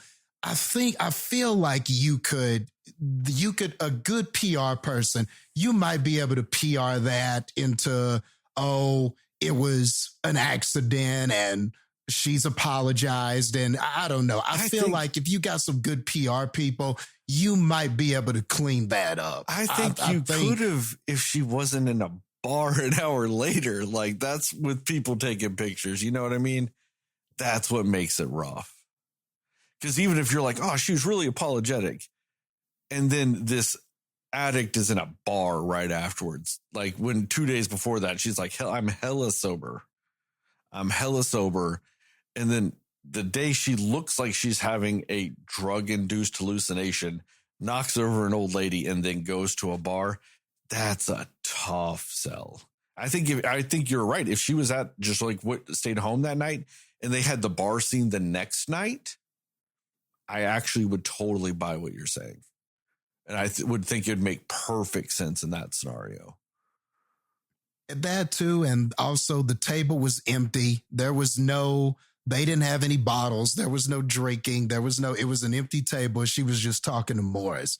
So I don't know. I get what you're saying, but I feel like that, just like you're saying, the delusions could go either way. I feel like that could kind of go either way. So I guess fair. I'm just on the other side of it. But anyway, and the reason why I feel the most like that is just like I say, the modus operandi of this thing, it takes time for it to fully get to where it can just fully control everything you're seeing, everything that's happening to you. That we know that process takes time. So it just feels strange that it would have the ability to manipulate just everything right at the beginning. I feel like it would have taken some time. So I feel like there are certain things that had to be real. Like, I think the one practice where she thought she hurt her leg, but it really wasn't. That, I think a lot of that happened, but the manipulation was him making her think her leg was fucked up. But, there had to be some practices. There had to be some of that stuff because we did wind up at the concert on stage coming out of the cocoon that we saw her practicing. So I just feel like, there had to be some things that were real. And honestly, I feel like this is the fun of the movie. I don't feel like this is the cop out. I just, like I said, glass half full, half empty. I guess is how you see it. But to me, this is the fun of the movie. This, to me, warrants a good rewatch where you can go back and try to pick apart, what was real, what was not, or this, that, and the other. I didn't feel like this is a chore. I kind of feel like this is fun. It's fun talking about it now. So, I don't know. I just think I'm on the other side of that. Which maybe that is the point of this one. It's like, if most of this movie is supposed to be Skye in her own head and seeing what reality she thinks it is, maybe that's what the audience is supposed to do too. Maybe we're supposed to all be like, this is what makes sense to me. This is what I think is the reality of it. And like questioning what is and isn't real as well in the movie. Like maybe that is the point of it, I don't like that from a storytelling perspective. Like totally fair. I totally get what you guys are saying. And that's fair. It's just from a narrative perspective, it feels lazy and it feels weak to me when that happens. I get that sometimes that is a very popular thing to do. The more interpretive you get with stuff, the more maybe it's my natural inclination though too, that if the more interpretive you go with things, the more I am likely to feel like you just don't know what the fuck you were writing. And so you were like, nah, it's interpretive to cover up your fucking weakness as a fucking writer. I mean, that's just naturally where the fuck I go with that. But we've talked about it. It's the same thing with art though. Because we were talking about it when you're like, oh, interpretive art is awesome. And I'm like, that is the most bullshit thing ever. When you're just like, nah, it's a duck. And you're like, nah, I interpret it as, a seagull with a coconut. And it's all a bunch of bullshit. And I'm like, man, that motherfucker just drew some shit and everybody else is doing his job for him. He don't know what the fuck he drew, but he just says it's interpretive and everybody finishes it for him. It's a duck. It's a platypus. It's a seagull, but fucking pigeon. Like, it's just all that shit. Like, come on, guys. It's not my job to finish it for you. You tell me what the fuck it is. That's your job. So yeah, maybe that's it. My natural inclination when you get interpretive on me is to go, you know what the fuck you're doing. Yeah. Yeah. And I know you don't like that painting stuff. So yeah. And I also think though, it makes, if we do get a third movie, which I don't see why we wouldn't, I think this had a pretty solid opening weekend. It'll do well enough to warrant a third. I mean, unless we find out there's like a big instance of fraud and every ticket bought for this movie didn't happen outside of the ones we bought, it's probably getting a third one. Yeah. So, but it also kind of makes a third one, the prospect of a third one, more fun, because then you get to find out, okay, what was real? What did really happen? Yeah, what is the Morris character real or not? But I think that could be kind of fun too. Like, you got to walk into the movie not really knowing all the answers. Sometimes that can be more fun and more enticing than just walking in with all the answers. I mean, I just think like we're never going to get better art or movies if we don't play with this shit a little bit. And I do agree with that aspect of it. Like, I will say this. It took Naomi Scott being a pop star for me to go, you know what? I want to watch Smile 2. I will say this about the potentiality of Smile 3, the teething. I, right now, am looking forward to that movie. Based on the potentiality of what it could be based on the final scene of this one. Can you imagine a Walking Dead 28 days later, like zombie kind of movie, but it's smiling people? Dude, I don't know about that, but you know what I want to see? I want to see this mall in this town 4 days later, and it's just people killing each other randomly all over a Walmart. Exactly. Can you imagine just in a store or on the street or in a town, and it's just people committing suicides everywhere, just everywhere. And then these people, and like maybe you're following a group of people because we've already done the single individuals.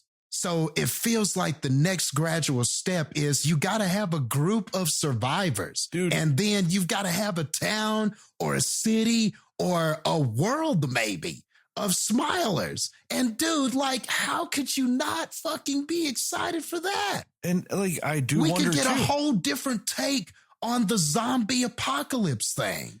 It would be a completely different take on it. Like, even if you start smaller than that, and like I said, you just like have a bunch of, I don't want to say a bunch of kids out of high school killing themselves. Like, God, we don't need to get more fucked.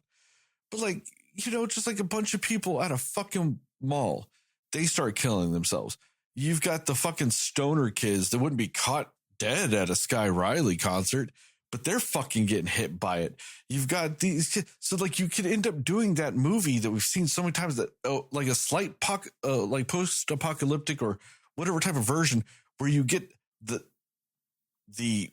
weird high school group of kids that are like a mismatch in this universe trying to figure out the smile demon. So you can have the jock, the cheerleader, the stoner, the goth, the bully kid, you know what I mean? And they have to like instead of it being about a single person, you can have it about 6 people all collectively going insane because of them witnessing a bunch of fucking people that were at a Sky Riley concert killing themselves in a mall.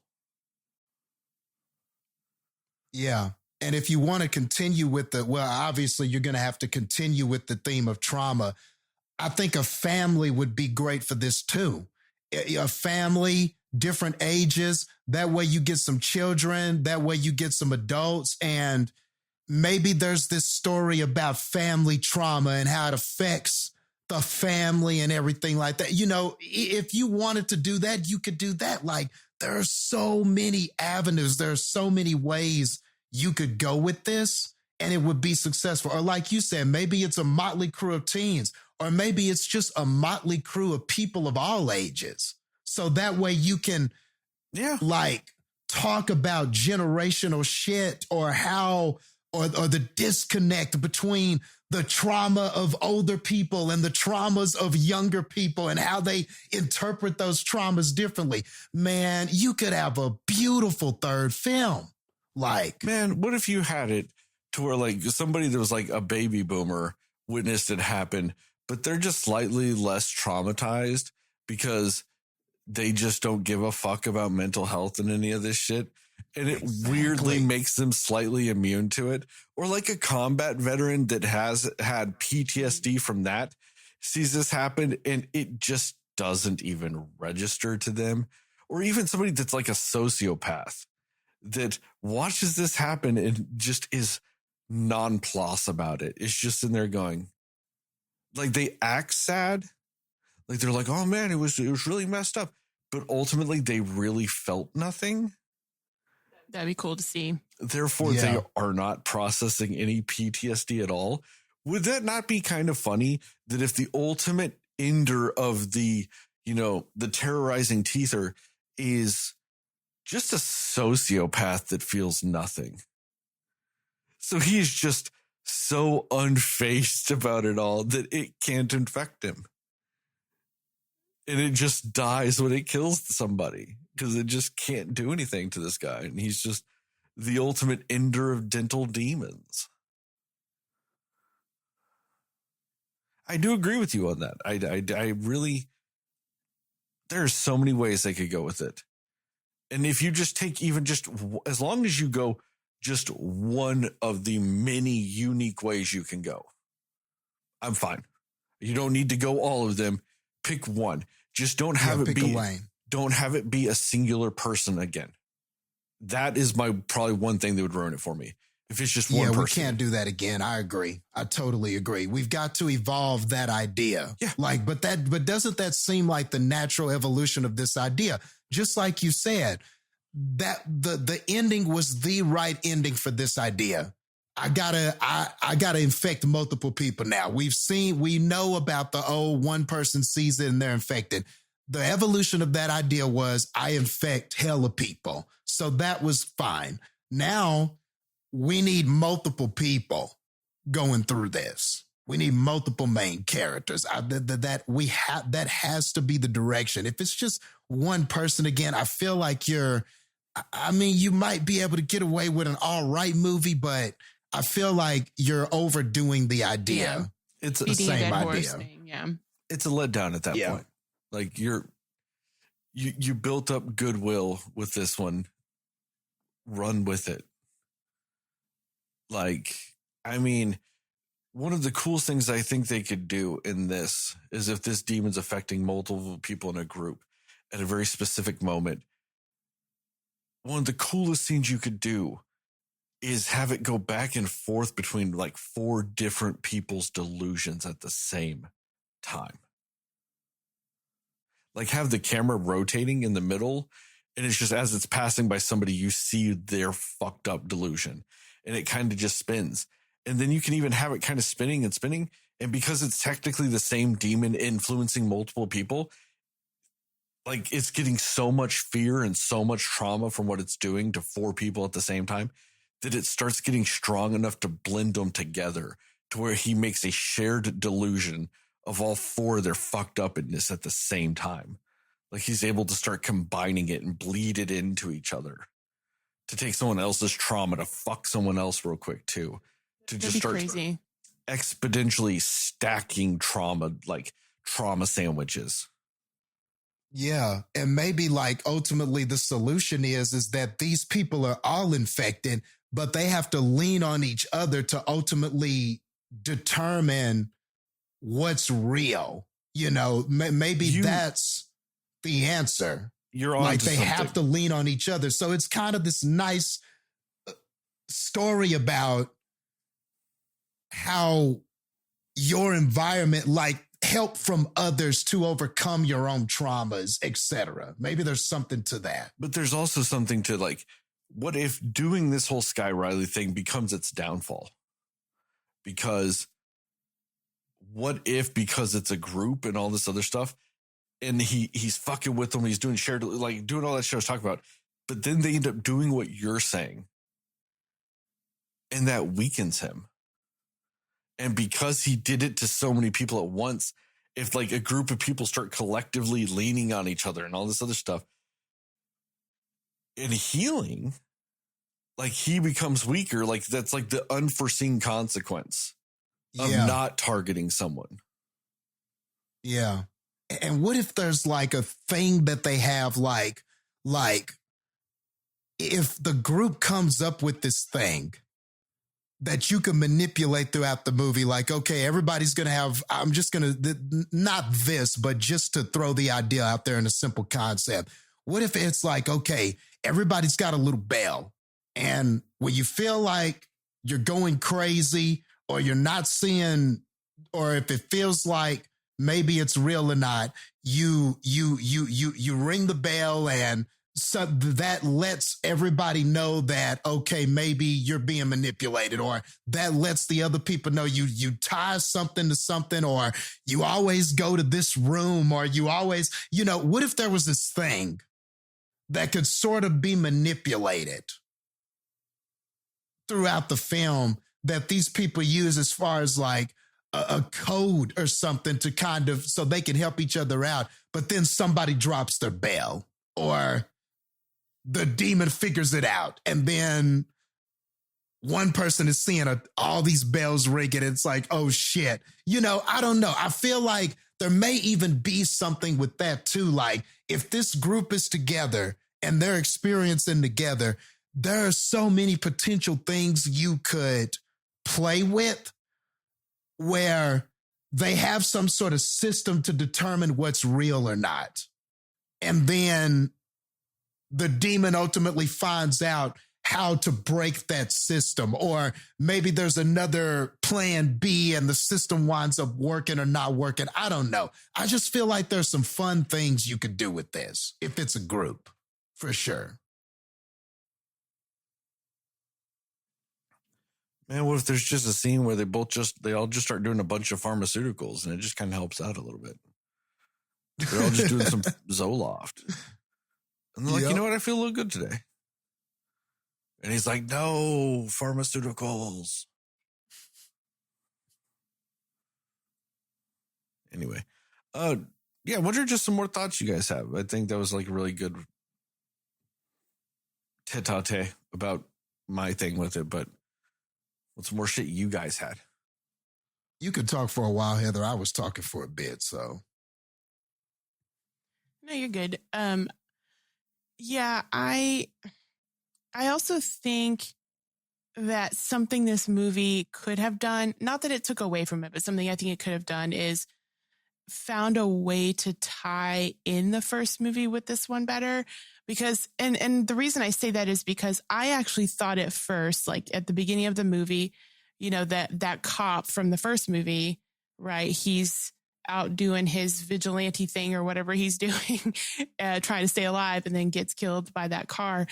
And then they talk in that Drew Barrymore show about like, oh yeah, Sky Riley was in a car accident a year ago.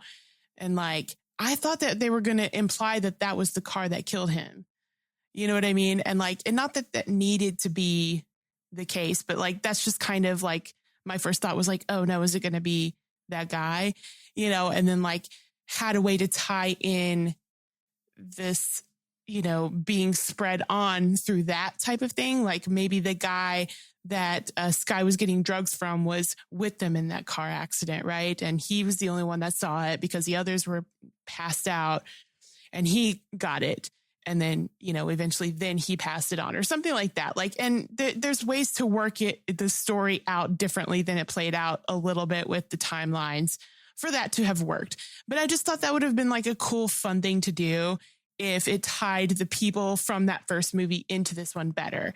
Or even just like Morris, whether he was real or not, being like, oh yeah, my brother was like the 8th person back that was killed. Like, what if he was a friend of our main character from the last one, or her, you know, or something like that, or like the brother of the cop or something like that, you know? Like, I just think that that could have been a fun thing to do, you know, kind of like Easter eggs from the first one to this one. Like, what if they had actually had him? You remember that guy that killed himself at the gas station in the first one that you watched the security camera footage on? Yeah. Would it have been cool if they figured out a way to just make him that guy's brother? Like, you know what I mean? Like something like that, like tie him in a little bit closer and all this other stuff. Yeah. Like a callback or something. Yeah. I also like the idea though, that like, let's say, because so it ended up on the drug dealer. Do you think it ended up on the drug dealer because he watched those other people die, or because of watching him get hit by the truck? Which one of those acts was the traumatizing act? You know, that's what I would really think you could also play with very fun. Because I think you could actually sit there and release another movie and call it Smile 2.5. Have it be the same thing happening to the guy that was driving the truck. Let's say the Smile demon didn't leave that guy yet. It didn't infect him whenever he killed those guys, because the guy might not have seen it. He's just seeing some people dying. He's not actually getting traumatized. Have it be the fact that he just got hit by the car that did it. Like I said, do Smile 2.5. Or do some like YouTube videos or some, you know, like a little web series of it, of just the same shit that's happening to Sky Riley is happening to the guy in the car. And just have some fun with that. Like, it doesn't even have to be anything that serious or actually even matter in the next movie. I just think it'd be a fun little way to show how this thing affects everything and can infect multiple people at the same time, even if it's accidental. Yeah, that could be cool, actually. Like, Yeah. same story or time frame, but like different perspective, because it's a different person that was traumatized by the same thing. Yeah. No, that would have been a cool thing to do too. Yeah. See, they had a lot of potential things they could have done with it. Like, and the thing is, it's weird because this isn't one of those movies where I'm like, oh, it had potential to be better than it was, because I think it was a good movie. I just think that there was potential to play with some of the storylines and some of the things that happen a little bit. But again, it doesn't take me out of the movie. It was just fun callbacks to that first one. Like, that would have been cool. You know what I mean? Like, I just think that could have really worked well. And then like, yes. And also I wish they were a little bit more clear on time frames, because how long was this cop guy doing that? Doing like his vigilante, like, oh, I gotta, like, basically trying to kill people so that he can pass it on. Like, how long was he doing that for? No, that's about 4 or 5 days after the first movie. Oh, was it? Yeah, the demon is only active for minimum of 4 up to 7. That's right, because it says after the 7th. Yeah, that's Nobody's right. lasted Yeah, and it past the said 7th day. 6 days later when the movie started. Yeah. Okay. I guess I forgot that it did say that. You're right. Because I guess my thought with it was like, he's trying to, because this wasn't the rule in the first one that the one guy lived because he killed somebody else. Okay. You have to kill somebody in such a traumatizing way that it fucks up the witness. Yeah. And So, I guess, yeah, you have to kill somebody. Essentially, the way you're passing on the PTSD is through murder and traumatizing somebody from witnessing murder. So they get traumatized, which spreads it. Yeah. Okay. And I guess like my interpretation in that first scene of what he was doing was that. I guess it wasn't traumatizing enough to really be that, but like that's what. Okay. It's because, there are the two ways to do it. You can traumatize the person and somebody witnesses it, but the witness can't also die. So it's not like you want to go do something. So where he fucked up is he stabbed the guy and cut the guy. Like he did the traumatizing murder. The problem is right after that, he got in a shootout with the witness and he killed the witness. That right there would have negated the traumatizing murder. Therefore, it would have stayed with him. That's why I don't know if the drug dealer got it from just witnessing that guy, that guy get shot, or did he get it from witnessing the hit? The other guy. Yeah. Like the cop getting hit by the car, So that's because that would matter, but that would also, they would both work though. I just think it would be more impactful if it was the car accident and not just, I looked over and this guy was watching a guy die. Super traumatizing. I'm now infected. That's not, I don't want to be that jaded asshole, but it's traumatizing. But come on, in the realm of what this universe is doing, is it? So it's, and that's why, and I think that's why this demon picks suicide so much. Is that is the, it really is the ultimate traumatizing thing of if you watch somebody smile as they kill themselves, that is very traumatizing. Yeah. Yeah. No, yeah, and that's fair. And I guess, yeah, that does make sense why either way could have worked for the guy who witnessed it.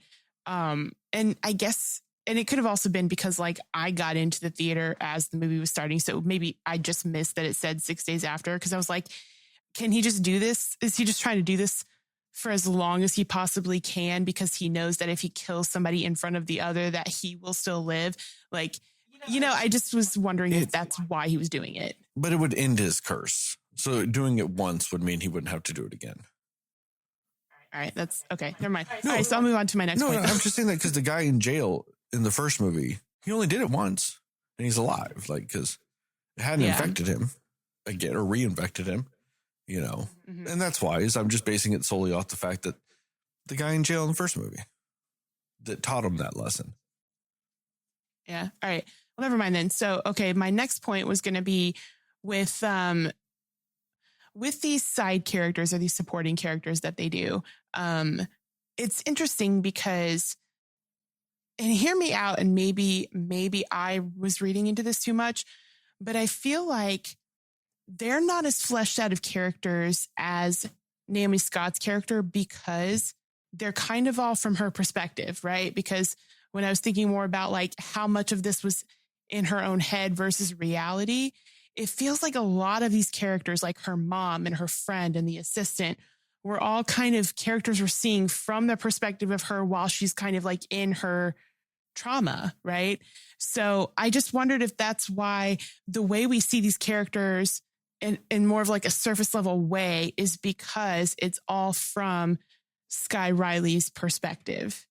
You know what I mean? Like just even with the, like, for example, the friend who she reconnected with, kind of being like, when she's getting out of the wellness center and she's just like, you know what, forget it. I'm going to go with you. And just kind of like throws caution to the wind. And it just feels like a very like, why would she just immediately do that with this person that she just reconnected with? Like, so it just feels like weird. But then I was thinking about it and I was like, well, it's because it's not really happening. It's in her head. It's like either things that she wishes were happening, or it's things that, because it's from her perspective, this is how she's seeing these people and what they would do. And like her mom, and just like the things her mom was saying to her when they were fighting in the wellness center, and the assistant, and just like assuming because she sees, you know, the smile demon in the assistant, and like just everything that she thinks about the assistant from that point is that, and just feeling he's very much just, you know, a suck up and just kind of not important at all. Like, I don't know. So I just thought that was interesting and I like that. And maybe I'm giving the script too much credit, but that's just kind of what it felt like they were doing. And I really, I really liked that, because the more you think about how much of this was actually not reality, it tells you why these characters are colored the way they are, if that makes sense. So I just thought that was a cool sort of way for us to sort of see like a little bit more like, oh, okay, inside of Sky's head, this is what that relationship looks like to her, or this is what that person looks like to her. So it just kind of made sense to me when I was thinking about the movie that that's what they were doing with that. And then also just with the ending, I agree with you guys. Like, I liked the ending. I like how it ended, where she killed herself in front of everybody, because again, the potential of what that could mean for future movies. And mostly because that is a point in the movie where you feel like this entity had a plan the whole time. Like, the entire time it was planned out for that to be the just biggest potential of a way to spread this thing further, is to use this celebrity going through trauma to do this in front of everybody at a concert. Like, I just feel like that was a really good way to tie in, like, the entity is working in all of these little aspects and all these little areas of her life. And for this grand plan of, you're going to be the one that spreads this the most, kind of thing. And I really liked that aspect of the ending of it. Yeah, I really think a third movie would be a really cool addition. Like, because again, so much potential with like seeing, people breaking out into fights and killing each other outside of a concert hall, or just like following a few people that were all at the concert. Yeah. And just seeing what happens to them and their lives, like the aftermath of all of that. I don't know. There's just so many different things they could do with that. So it's kind of like the, what is that movie? Talk to Me movie, where we're like, the potential of so many sequels and things you could do with this concept of it. So yeah, I just appreciated how the open-endedness of that part at the end left it open in a good way. Some movies don't do it in a good way, but this one really did, and it tied it all up nicely. So yeah, I think that's the only things I had to add. You got anything else, Jastin? Well, just to speak about in general, because we kind of went back and forth about that one issue you had, but just to talk just a little bit about just some things I liked in the film and some things I thought could have been better. That opening scene, I think a lot of things were great about that opening scene. I love just how abruptly we picked up right with the person who we knew was infected from the last film. So I thought that was good. And the 6 days later implies that this thing has been tormenting him for 6 days. So, and you're looking at this cop going, okay, I like the logic of a cop going, okay, I got to infect someone to get this thing out of me. And if I'm going to infect someone, it should be someone who deserves this.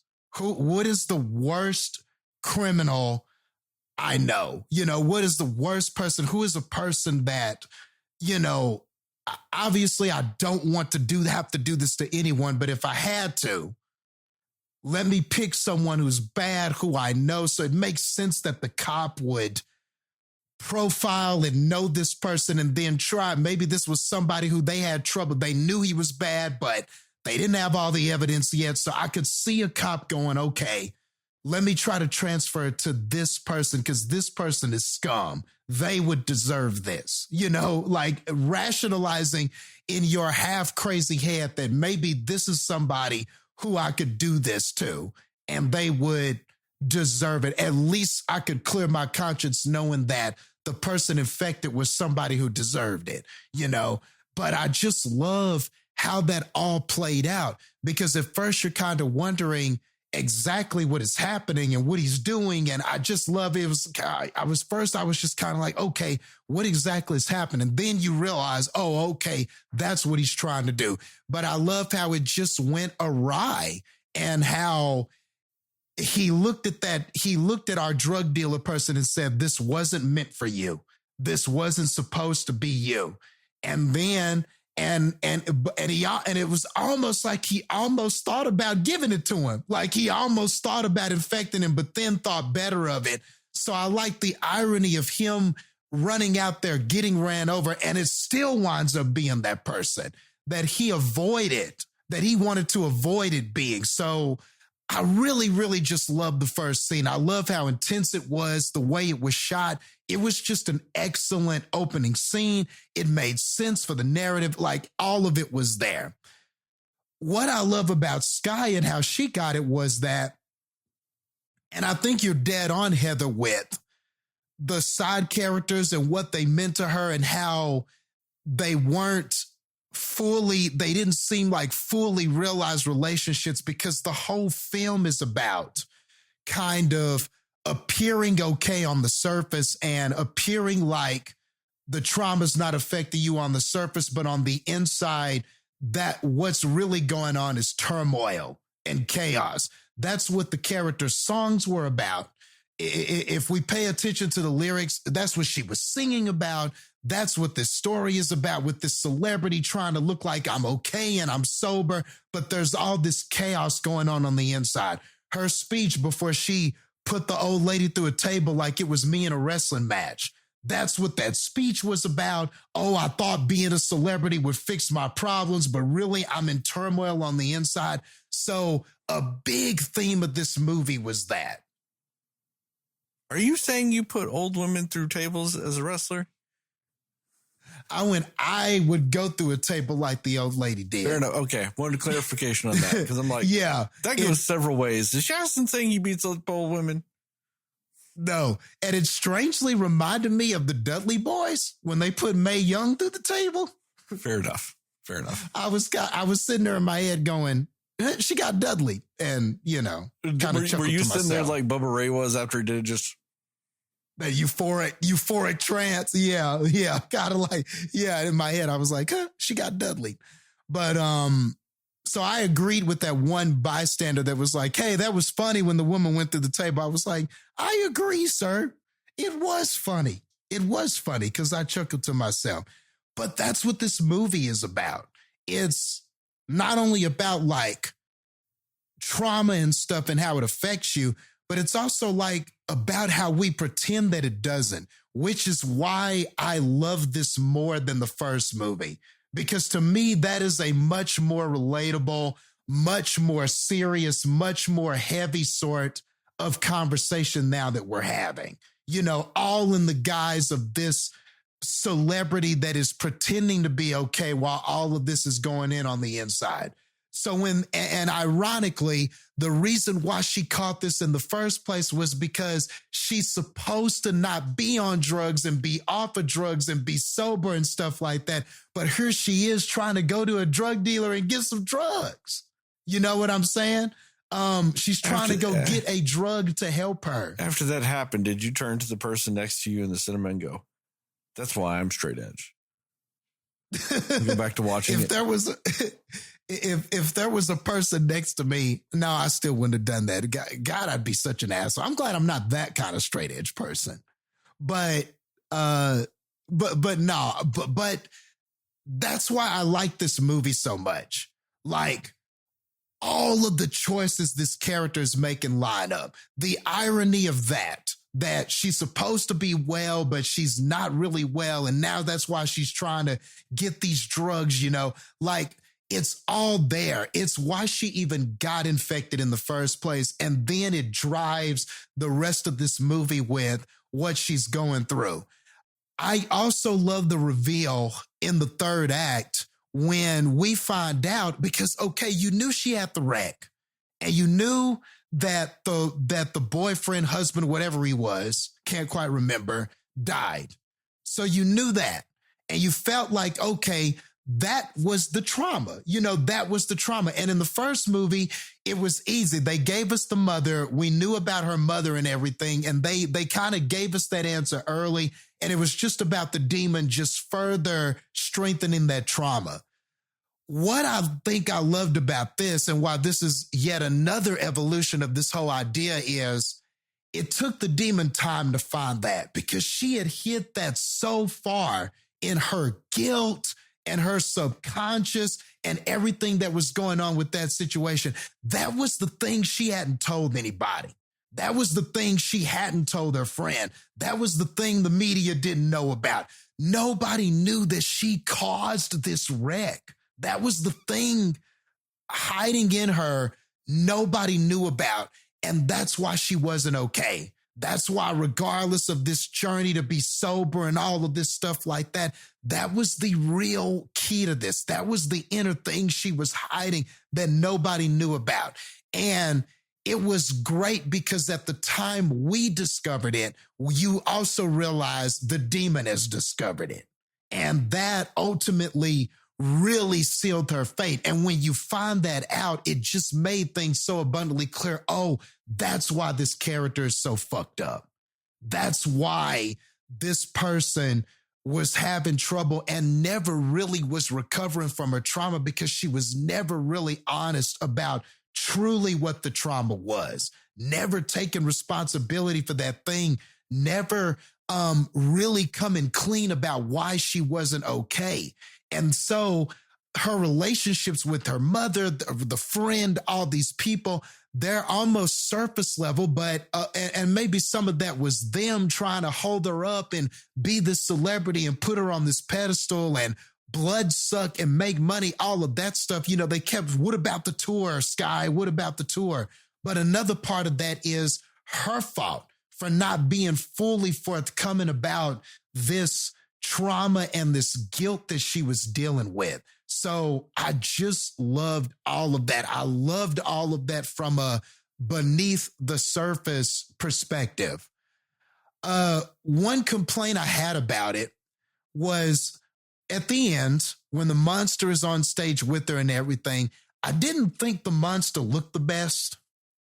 He kind of clashed with the graphics, just weren't quite there. Yeah, but that was the same problem with the first movie. It was. I wish this thing, honestly, I loved it when they were fighting in the underground fake Morris Pizza Hut place. I loved that. I loved that it was just that it took the form of her when she had the wreck. That was fantastic to me. That was the point of her trauma.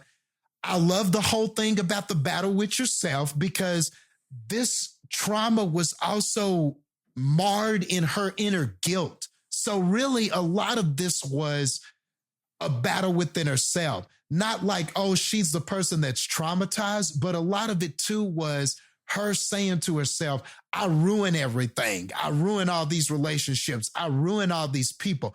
So there was this inner turmoil and this really deep battle with this person and themselves as far as their guilt and everything like that. So I loved the demon taking the form of her guilt. And I almost wish this demon would just be different for whoever it was. I wish almost, and you may have alluded to this in the first review, Sterling, but I almost wish it was like this shapeless thing that could be anything, because the source of its power is you and what you're going through and the trauma. And so sometimes it's going to look like you. Sometimes it's going to look like the thing you're guilty about. Sometimes it's going to look like the person you're angry at. Whatever the fuck. But just, I don't think it needs a form. But I think if you're going to do that, it just always needs to be the trauma source. Yeah. It doesn't need to come out of the trauma source and be a literal smile demon. Because I don't know what it is about the smile demon CGI. They haven't nailed it. You've done it twice. You've done it in 2 movies. It's looked weak as fuck in both movies. Give up. I mean, I'm not saying quit, but I'm saying quit. Like, because especially if we're talking about going into this next movie and having multiple people affected, I don't need no 5 of those fuckers on a screen. You can't do 1 right. You sure as fuck can't do 5. And the sad part is, we're 2 movies in. You know they're not gonna go away from this idea. You know we're kind of here at this point. Just stop but it. Damn, man, I don't really. I'm not a fan of how he looks. I'm not a fan of how this thing looks at this point. Except if it just turned into a black mist and just went into them. Yep. Yes. Like, I get that they're going for that fucked upness and it's all the teeth. And he's smiling and he got all the teeth and he's opening your mouth and climbing in you. I get it. But, like, I get it's supposed to be this fucked up, morbid, surreal type of demon that's supposed to sink into your skin because it's disforming you and it's climbing in you. But, you know, when your shit don't look good, you lose the scare factor. The very first thing you lose in a poorly CGI'd monster in a movie is the fear factor. That is the first thing you lose. You can keep reality. You can actually keep so many things. You lose your scary edge quicker than anything. Yeah, and I really hate it because everything surrounding the idea, I think, is great. Like, even just that whole thing of it opens their mouth and it's literally, they are literally seeing it climb inside of them. But spiritually, what is happening is a spiritual possession. And then the victim smiling makes sense now because that thing is opening their mouth and making them smile to go in and all of that kind of stuff. I love all of that. I just wish it didn't look like that. I just wish it was her past self opening it up and doing it. It could have just been her doing it to herself. That would have even been great. Maybe even that even adds to the metaphor how you can destroy yourself if you don't overcome this shit. That's like why you would just destroy yourself. Just have it stay the trauma source. Because it's secondary, like it's not final boss form, but it's secondary boss form. Like, you know, because like this monster totally has 3 forms. It's the anything form, it's the your trauma form, and then it's the ultimate look, I'm smile demon form. Just stay second form. In the first one, it should just be the mom. Have the mom climbing in her. In this one, it's, you know, she's climbing in herself. Like, it just needs to stay your trauma. Yeah, I just totally agree because, and especially if it's attacking your trauma, if that's the source of its power, it just makes sense that it would be you in some way because it is your trauma. It's so internalized. It's so personal. It just feels like it would need to take the shape of you in a way. But anyway. I just thought of something.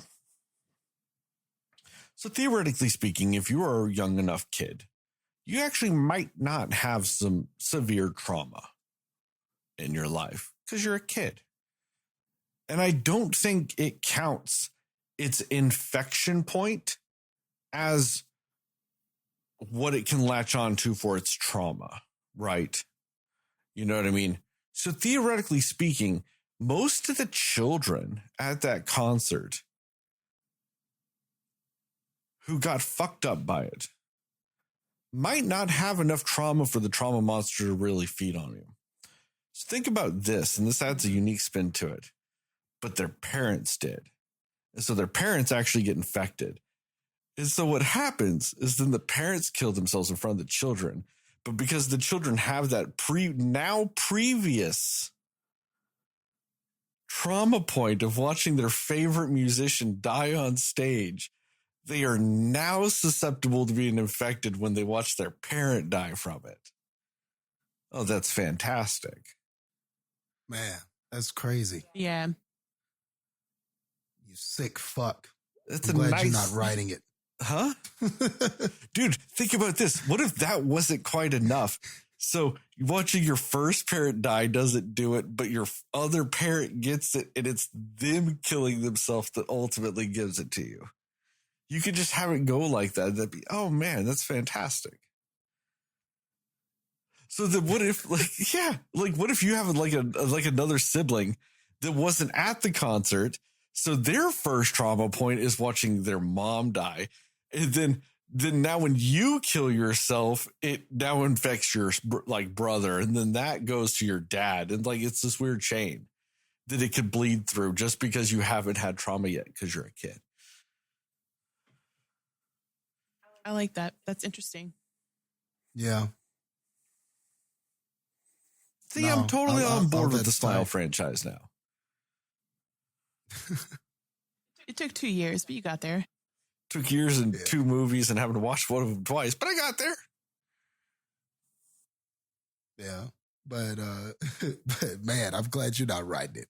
Or I don't know, maybe you should write it. Maybe it would just be the most scariest thing ever. Dude, but other than that, like y'all would already end with talked the about world good ending. stuff. It'd be like this, such like a trauma tidal wave that the end of the movie is just the world is dead. And Yeah. the world is dead. It already seems like in another way, how can you even defeat this thing now when it's not in one person? Because technically, I don't know if it transfers through video. That's true. It could stop at an ocean. Like, you know what I mean? Like, True. it could just stop True. because water. But if it transfers through video, man, one TikTok would destroy the world. That is true. And it wouldn't want to infect everyone like all at the same time, all because that would be less for you to feed on, right? Yeah. And You'd that wanna could be take the your time tragic with this, downfall right? of it all. It's not only the Yeah, world like- ended, but now the demon's hungry. Yeah. You don't have anybody to feed off of. So it seems like affected a large group is cool, but you would want some not affected, right? Because you need to ration your food, so to speak. Yeah. And that's why it's glad it did the concert. It didn't get the kids. It'll get the kids next week. Yep, next week.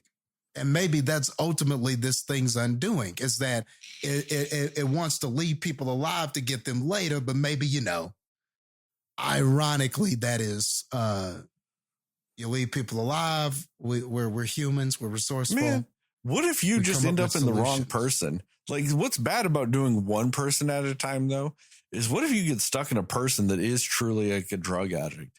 And you're like, oh, look, I'm going to fuck with you. But you push them a little too far before you have enough control. And they just go OD on heroin and die in an alley alone and cold.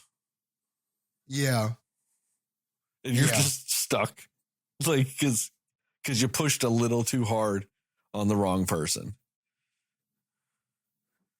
Or what if you accidentally infected somebody that's like in a war zone and they just get blown up and nobody sees it happen? Yeah. So nobody gets traumatized from it. They just get blown up and no one even knows it happened. Or Yeah. what if you're like, haha, I'm going to go infect this person. And they just happen to sneeze right when you die, but they don't see it. Like, what if you're like, oh, look, I'm going to really traumatize them. And I'm going to like jump off this, like, or I'm going to hit myself on this boat and something. And then when you die, you fall overboard, but they had a sneezing fit. So they just didn't see it. And now you're dead in the ocean. Allergies just save their life. I think Yeah. there's just something here that like it'd be a fun like little web series or parody of just all the ways that the demon fucked up and just didn't Yep. actually spread.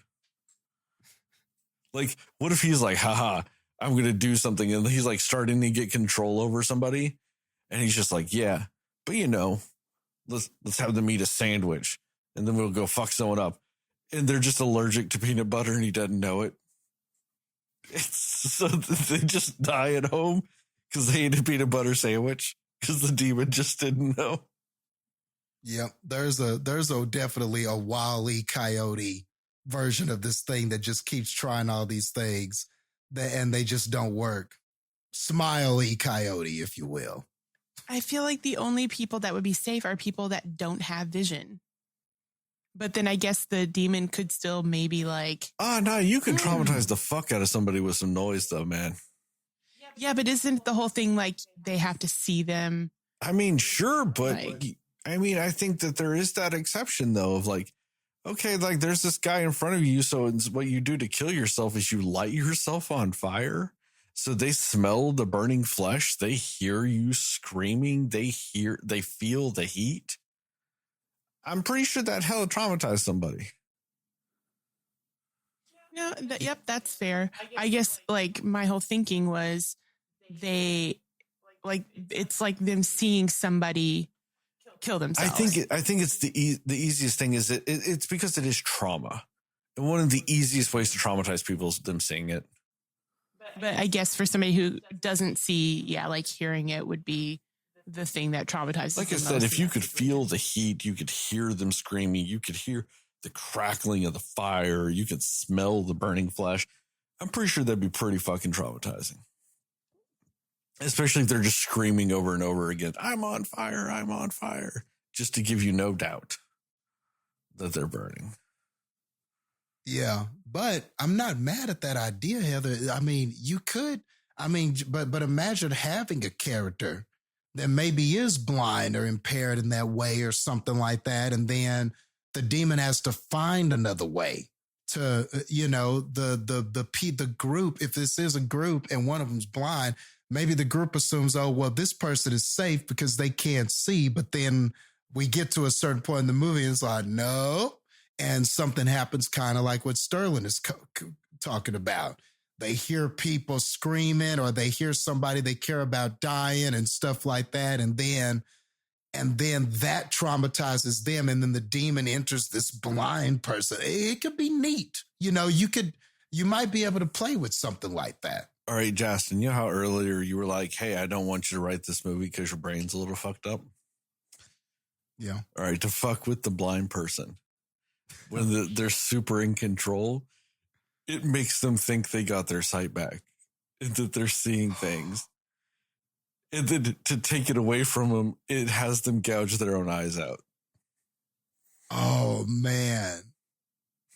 Yeah, that would be awesome, bro. They do get their vision back, but all they're seeing is death and chaos and crazy shit. Let's just say that the demon can't actually give sight back, but it would be able to put images in your head to make you think you did. Be able to make you think, that you can and see. Just fuck with them.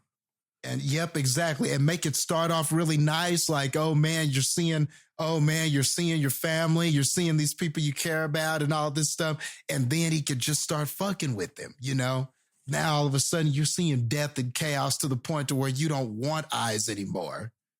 And like you said, he just gouges his eyes out, but the victim that he's doing this for is looking at him and he's just gouging his face where nothing is there. Like that would be crazy, bro.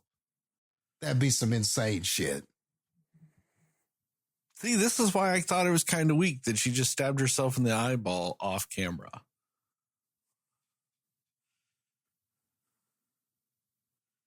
Because I had just been thinking of all the ways you can kill yourself on stage. There's so many better ways than that.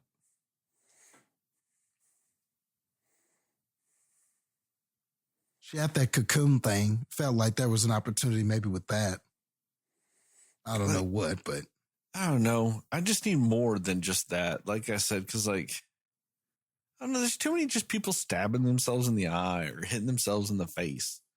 There's other ways to kill yourself, guys. All right, we're gonna get Smile 3. I want at least 3 deaths, no face. Okay. That's all I'm saying. You guys got any final thoughts? I'm good. No, I'm good. On that note, real quick, so did this go different than you thought it would go, Jastin? It did. I thought I was going to be arguing with you. I was fully prepared to argue with you and tell you if you didn't like this, you were wrong and you're just a crazy person. And that's not how it went. So what's more surprising, that I liked this or that I changed my mind on the first one?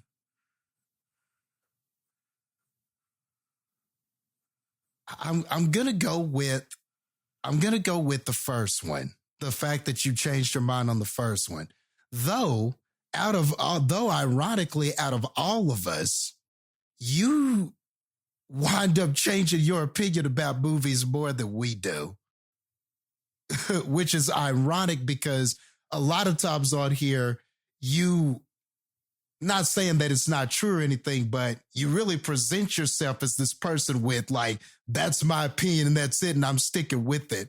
But ironically, you have probably changed your opinion on movies more than we have, which is just funny to me. I think it's because I'm slightly more willing to just go with what I feel at that moment. Like Maybe that's what I'm it is. fully It's down just, with. yeah. If I had a bad day and I watch a movie and I'm like, fuck that movie, nah, that's my review to otherwise, to like, you know what I mean? If I happen to see it again and I'm like, you know, it's actually pretty good now. No, that's just legit how I feel. Like, I'm just willing to roll with that because I think that that's something too many critics don't do in general. I think too many people, they try to look at it, stuff like that. I think just the way a movie makes you feel when you watch it is a perfectly valid, logical reason for how you feel about a movie. But if you're willing to grade that way, you also have to be willing to accept that theoretically, that does mean your opinion on a movie can vastly change depending on your mood. As long as you're willing to also accept that, I think you should. You know, at least that works for me. That's just my personal way I want to do it. You know, there are certain movies whenever I'm going in on a movie, like I'm not going to like be in the best mood of my life and go watch Joker 2 and change my mind about it. You know, like when mechanically I don't like your movie on like an anatomical level, yeah, that's not going to sway me. But sometimes it really is just a feeling, you know what I mean? And I think that you can sometimes tell with how it is, because I'm like, I just don't like that. I don't like the way, like, you know what I mean? But like there's just way different ways. And I think it's if I'm not picking apart your story, I think if I'm truly just going, I don't like this plot point. I don't like this plot point. That's ones I'm never going to probably change on.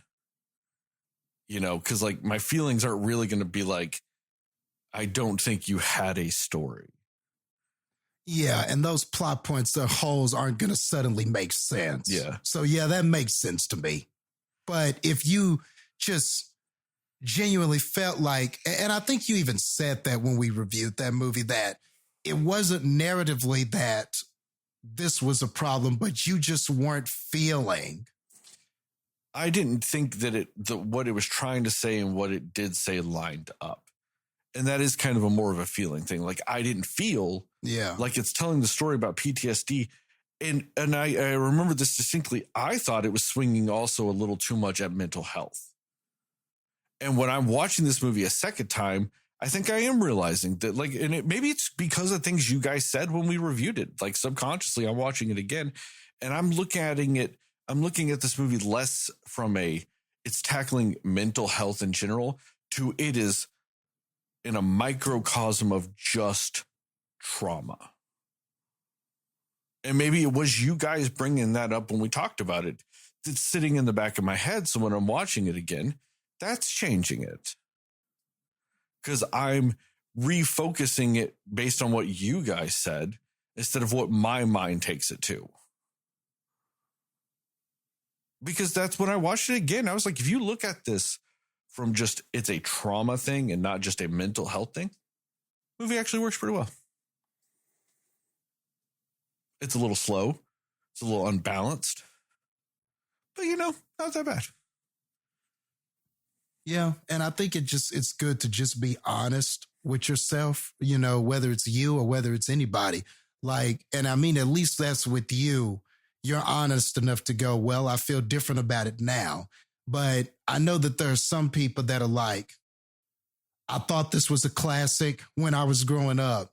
So even when I watch it today and know it's bad, I have to still think it's a classic because it's my child. And, we've had that conversation before, but I do think sometimes people do pigeonhole their feelings because this thing, I loved it then, so I have to love it now or else sometimes people feel bothered when they have to change their mind or say, well, I can respect this now, or the way that I was not the way I should have been. People can be very stubborn to admit that they're wrong, or not even so much that they're wrong, but that their feelings have changed about something. Or it can be hard for some people to say, I don't feel the same way anymore. So. Yeah, I mean, I don't see the point in that. Because if I watch Smile again and I enjoyed it this time, why am I going to hide that? Like, you know what I mean? Like, why? I didn't make. You don't have that. I've got no. You don't have that. Just that unwavering need to be right. No. Unless it's about Maria Full of Grace, because fuck that movie. Oh, come on. I targeted come that on. one. It's better than Mantis. But look. I mean,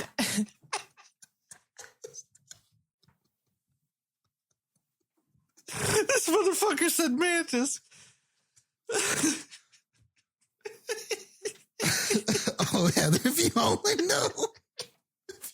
I'm afraid to find out, honestly. Oh, the fucking Mantis. Oh, but I mean, Jess. I think that makes sense because it's like, there are things that I used to love watching, like even TV shows that I used to love watching that now I can look back and be like, oh, okay, I've changed my opinion on how good I think this show is because I've evolved as a person too. Or like, I've just changed my opinion on certain things now that I'm an adult, as opposed to when I was a kid watching this, not really understanding some of it. You know what I mean? Like, I feel like that does make total sense to just be like, yeah, in the moment, I feel like, oh, this is the best thing I've ever seen. But later on, you're like, you know what? Maybe it's not the best thing I've ever seen, or vice versa. So I think it makes sense that, like, what you're saying about, just being open-minded to changing how you feel or what your opinion about a movie is, and not just being like, a classic is always a classic. It doesn't matter, because there's reasons why that could possibly not be true, Yeah. And I think Say The Last Dance, not a classic anymore. Exactly. Just like that. Yeah, we were just talking about that, like how her dancing back then, we were like, oh, cool. Well, Sterling wasn't, but we were like, oh, cool. And now it's like, maybe not so much. But I think too, naturally for most human beings, and I'm not saying everybody struggles with this, but I have a time or two. Sometimes it's just hard to let go of things. And sometimes it's hard to let go of opinions or things that you really believed in or things that you really liked. Or, I think sometimes there's this natural inclination, like, to hold on to things. It's easier to do that than it is to let go of things. Whether sometimes that's physical possessions, sometimes that's opinions, sometimes that's beliefs, sometimes that's more, maybe something that you thought was morally right, and then you come to find out, oh man, I was terrible for thinking that way, but I think for a lot of people, holding on is usually easier than letting go. And so and it may seem like a simple thing, like, oh, it's just an opinion on Goonies or, oh, I like the, Space Jam or whatever like that. But for some people, that's their childhood. They don't want to say much. You don't want to, especially if you're one of those people that holds that stuff dear. It's sometimes hard to be like, it wasn't shit. It's sometimes hard for people to do that. Look at all these Metallica fans out there. Oh, come on. It's the same thing. In all seriousness, no. To me, it's real simple. It's the Milo and Otis test. A lot of people in our generation grew up watching Milo and Otis. Nice, wholesome movie. Sweet movie about a cat and dog becoming friends. Man, I loved it. Then you find out like 50 fucking dogs and cats died making that fucking movie. Is it really a wholesome, nice memory of your childhood? Like, no, it's really not. That movie is a advertisement for animal cruelty. Yeah, now it's so cringe. But that's the thing. All you have to be willing to do is accept that when you watched it as a kid, it was a wholesome movie. And now you just acknowledge it was a slaughterhouse of animals. That doesn't mean that when you watched it as a kid, it wasn't a nice, wholesome memory for you. It can be both. Just don't say it's a nice, wholesome movie now. Exactly. Like, that's the only thing I have with it is like, I don't like, that's the thing is both things are very much true. I watch Smile now. I'm like, oh, pretty good. When I watched Smile a couple years ago, I fucking hated it. It's real easy for me to accept that because both statements are factually accurate. I did not like it then. I like it now. That's fine. It doesn't change the fact that back then I hated it. So it really doesn't affect my reality one bit. Like, that's because it's honest. It's either way, it's accurate. Like there is no right and wrong of it. You were right then because that's how you felt then, and you're right today because that's how you feel today. Yeah. But it's crazy how some people can't. I know. Make it that simple. I'm not even getting political here. But like you can kind of see that it's just changing the goalposts. Yeah. You see that a lot in politics, especially lately. Without being descriptive about it, because I'm not saying it's one group over another. A lot of groups, they move the goalpost. It's why.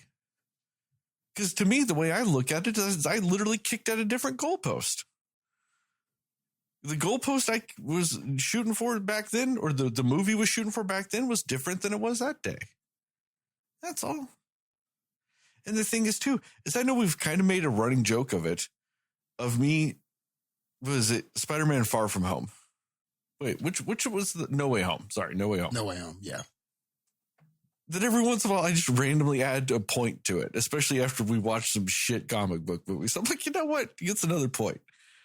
The funny thing is I am actually serious about that because it just kind of puts that movie in more context. I didn't like it, but at the same time, I'm seeing what it could have been.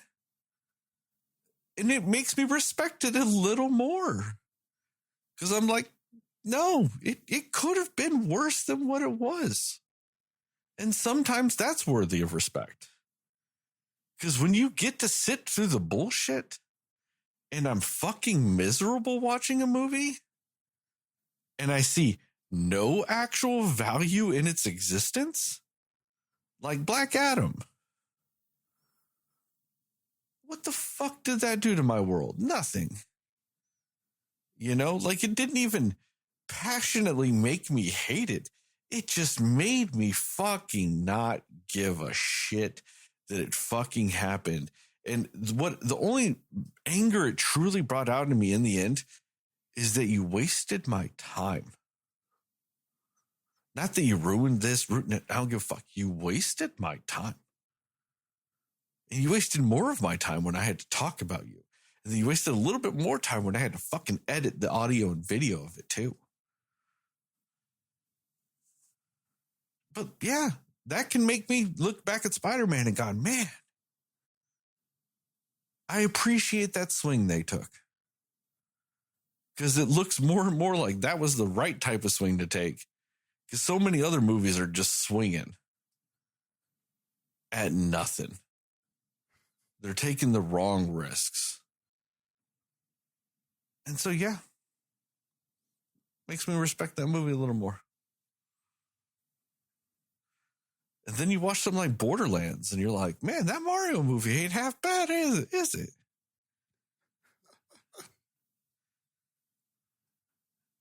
Like, I get it. I'm looking at this Minecraft movie going, man, is Mario going to be a fucking perfect movie by the time this year's over? I do think Sonic 3 has a chance, though. Sonic 3 does have a chance. Yeah. But that Minecraft, I mean, I don't even know that much about Minecraft, but I know enough to go, what the fuck is this movie? I hope genuinely, I hope in the end that when we watch that movie, we go, oh, okay. It was made for 9-year-olds. It's fine that I hate it. It's made for 9-year-olds. It's okay. It is what it is at that point. Like, wash my hands. Hey, of course I don't like it. It's for 9-year-olds. I hope that's almost best case scenario based off what I've seen. Is that I'm just not the demographic. And I never was. This was just meant to take kids to for kids' birthday parties. Oh, man. All right, now anything else? I know we detoured again. Nope, I'm good. No, I'm good. Very reflective at the end here. Yeah. I just thought we'd ask about that. On that note, thank you guys for listening to this episode of the Cinema Slayers podcast. Check us out on the internet at www.cinemaslayerspodcast.com. Cinemaslayers.com. What the we're cinemaslayers.com. Fuck me. Thank you for listening to this episode of the Cinema Slayers podcast. Check us out on the internet at www.cinemaslayers.com. We are Cinema Slayers podcast on Facebook. We are cinema_slayers on Threads, Instagram, Letterboxd. We are at Cinema Slayers Pod on YouTube and TikTok. Fuck me. Why is that so hard to do? That's literally one of the things I've said the most since we've started this podcast. Why the fuck did I fuck it up? Shout out to Plug Me Go and Mundo Show for our theme song and logos, respectively. Give us a 5-star rating review. We'd really appreciate it. Really help us out. Tell your family, tell your friends, tell your friends' family, tell your family's friends, and most of all, tell those dear sweet mothers, because dear sweet mothers love Naomi Scott. Oh, fuck yeah, they do. Remember, we here at the Cinema Slayers podcast are pro slut, pro Sydney, pro naked. You. Yes, you, Cinefans. You are enough. Shout out to Todd. Shout out to Chris. Shout out to all those wonderful stunt people out there that make all our movie watching dreams possible. That's it, right? We're done? I think so, yeah. You know what else is done? Henry fucking Kissinger. That motherfucker's still in the ground. It's a good fucking day. And as always in these TikToks, these YouTube videos, and this podcast, just remember, according to Jastin, Moon Knight is the Best Picture winner. What a fucking roller coaster. That was quite the ending. Oh. You had to make up for what you thought this movie's ending lacked, I guess. So you had to just make it's also the ending to this as extravagant as possible. Little behind the scenes, guys. It's 1:40 in the morning. And I work tomorrow. Worked all day today. I work tomorrow. These fuckers. I mean, Jastin might have a show tomorrow. We're doing this on a Friday. But I got to work tomorrow. So I don't get to sleep in. Might have to work tonight. That's a fun development that's literally happened within the last hour. I've got some guys stranded out in the field. I might have to go fucking help. It's a fantastic fucking day. Hey, but at least I didn't hate this movie. That's always a good time. That is my fault. So that is because I needed to do it on today. So that just shows what kind of a team we are, man. We make sacrifices to bring this to you. So. And it still didn't stop us from going damn near 3 hours. Fuck me. Nope, because we're not going to change. We're not going to change it and rush it for y'all, man. We're going to have the conversation. That's all we know how to do. Need that palate cleanser before fucking Venom next week. Ugh. It's going to suck so bad. There's just no, like, and I know we shouldn't prejudge movies going into them and all this other stuff, but come on. If you hate the first two movies of a trilogy, what are the fucking odds you're going to like the third one? Let's be realistic. We fucking hated the first two. This is going to be abysmal. Just being honest, guys. This Last Dance might be my fucking last dance. I might just give up. I wouldn't do that to you guys. Yeah, I was going to say that was your last straw. If anything's going to be my last straw, it's fucking Venom. Come on, let's be real. Yeah, that's fair. Well, maybe if it ends, Hulu will stop recommending it. Dude, they're just going to have 3 movies to recommend. Oh, no. Oh, no. If it don't have Venom, it's going to have Venom 2. If it don't have that, it's got to have Venom 3. If it don't have that, or it's just going to have all of them. Or it's going to just give you Borderlands. No. It's gonna recommend Borderlands. I wonder if there's you like Oscar movies. Check out Cate Blanchett in Borderlands. I wonder if there's a movie like way you could do it. Like, what movie would get you the hellscape of a recommendation of, like, you watch this movie and then it's like, hey, if you like this, you would like Venom or Venom 2 or Venom 3 or Borderlands or Tarot. And it's just nothing but dog shit movies. Like, I wonder if there's the movie that unlocks the perfect recommendation of shit.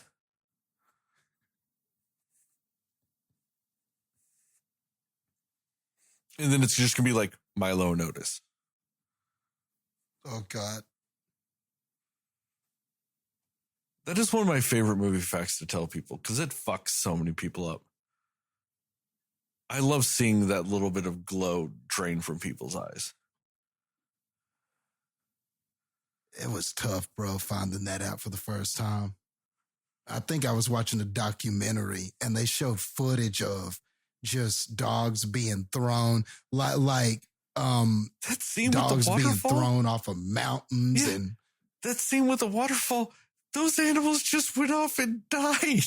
Yeah, that's what I saw. I died. think that's what it showed. They just put them in a box and they just went off the waterfall. Now, and that was to be it. fair, some of them may have lived. And they just, but like for the most part, they're just like, who gives a fuck? Wow. You can't be going and releasing pugs in the wild after what the fuck we did to them. Those motherfuckers can't breathe. We can't be releasing them in the wild. We fucked their genetic lines up. We can't be doing that to them. Yeah, back then it was just the Wild West. And then it makes you think about all that other animal shit that was out at the time, like Benji the Hunted. That dog was running around in the wild and barking at bears and all of that kind of stuff. So it makes you go, how much of that was? So there's that documentary that started the idea that lemmings are so dumb that they'll follow each other off a cliff. Video game franchises were made because of this. But it's just the idea that, like, a lemming goes over a cliff, all the other lemmings are so dumb they'll just follow it. That's from a Disney documentary or wildlife show or whatever, right? You know what they did? They were pushing and throwing lemmings off the fucking cliff just to make up that fact, just to make it up. Not even to show it be a real fact. No, they just cornered these lemmings and were grabbing and throwing and pushing them off a fucking cliff. That's wild. Make up a fact. And because we are a hellscape of a society, we went, must be true. Yeah. Disney murdered a bunch of lemmings, and we were too stupid to just not acknowledge that that was a real thing. Yeah. Oh, my gosh. Yeah. And if you go and watch that footage now, you can see it because there's like lemmings, like sliding off the cliff. There's a few lemmings that just like fly off the cliff. Like they are obviously not just going up. It's spinning like a fucking frisbee. It's just a guy grabbed it and tossed it. Like, how the fuck did we watch this and go, lemmings are stupid?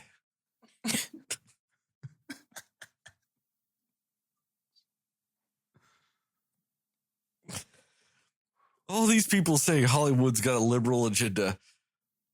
Hollywood's done a bunch of fucked up shit. They got a money agenda, guys. Like, it ain't no liberal agenda, dude. Yep. Liberals aren't saying, hey, let's kill all the cats, dogs, and lemmings. I'm just throwing that out there. Yep. Oh, man. What a crazy thing for us to love. Cinema.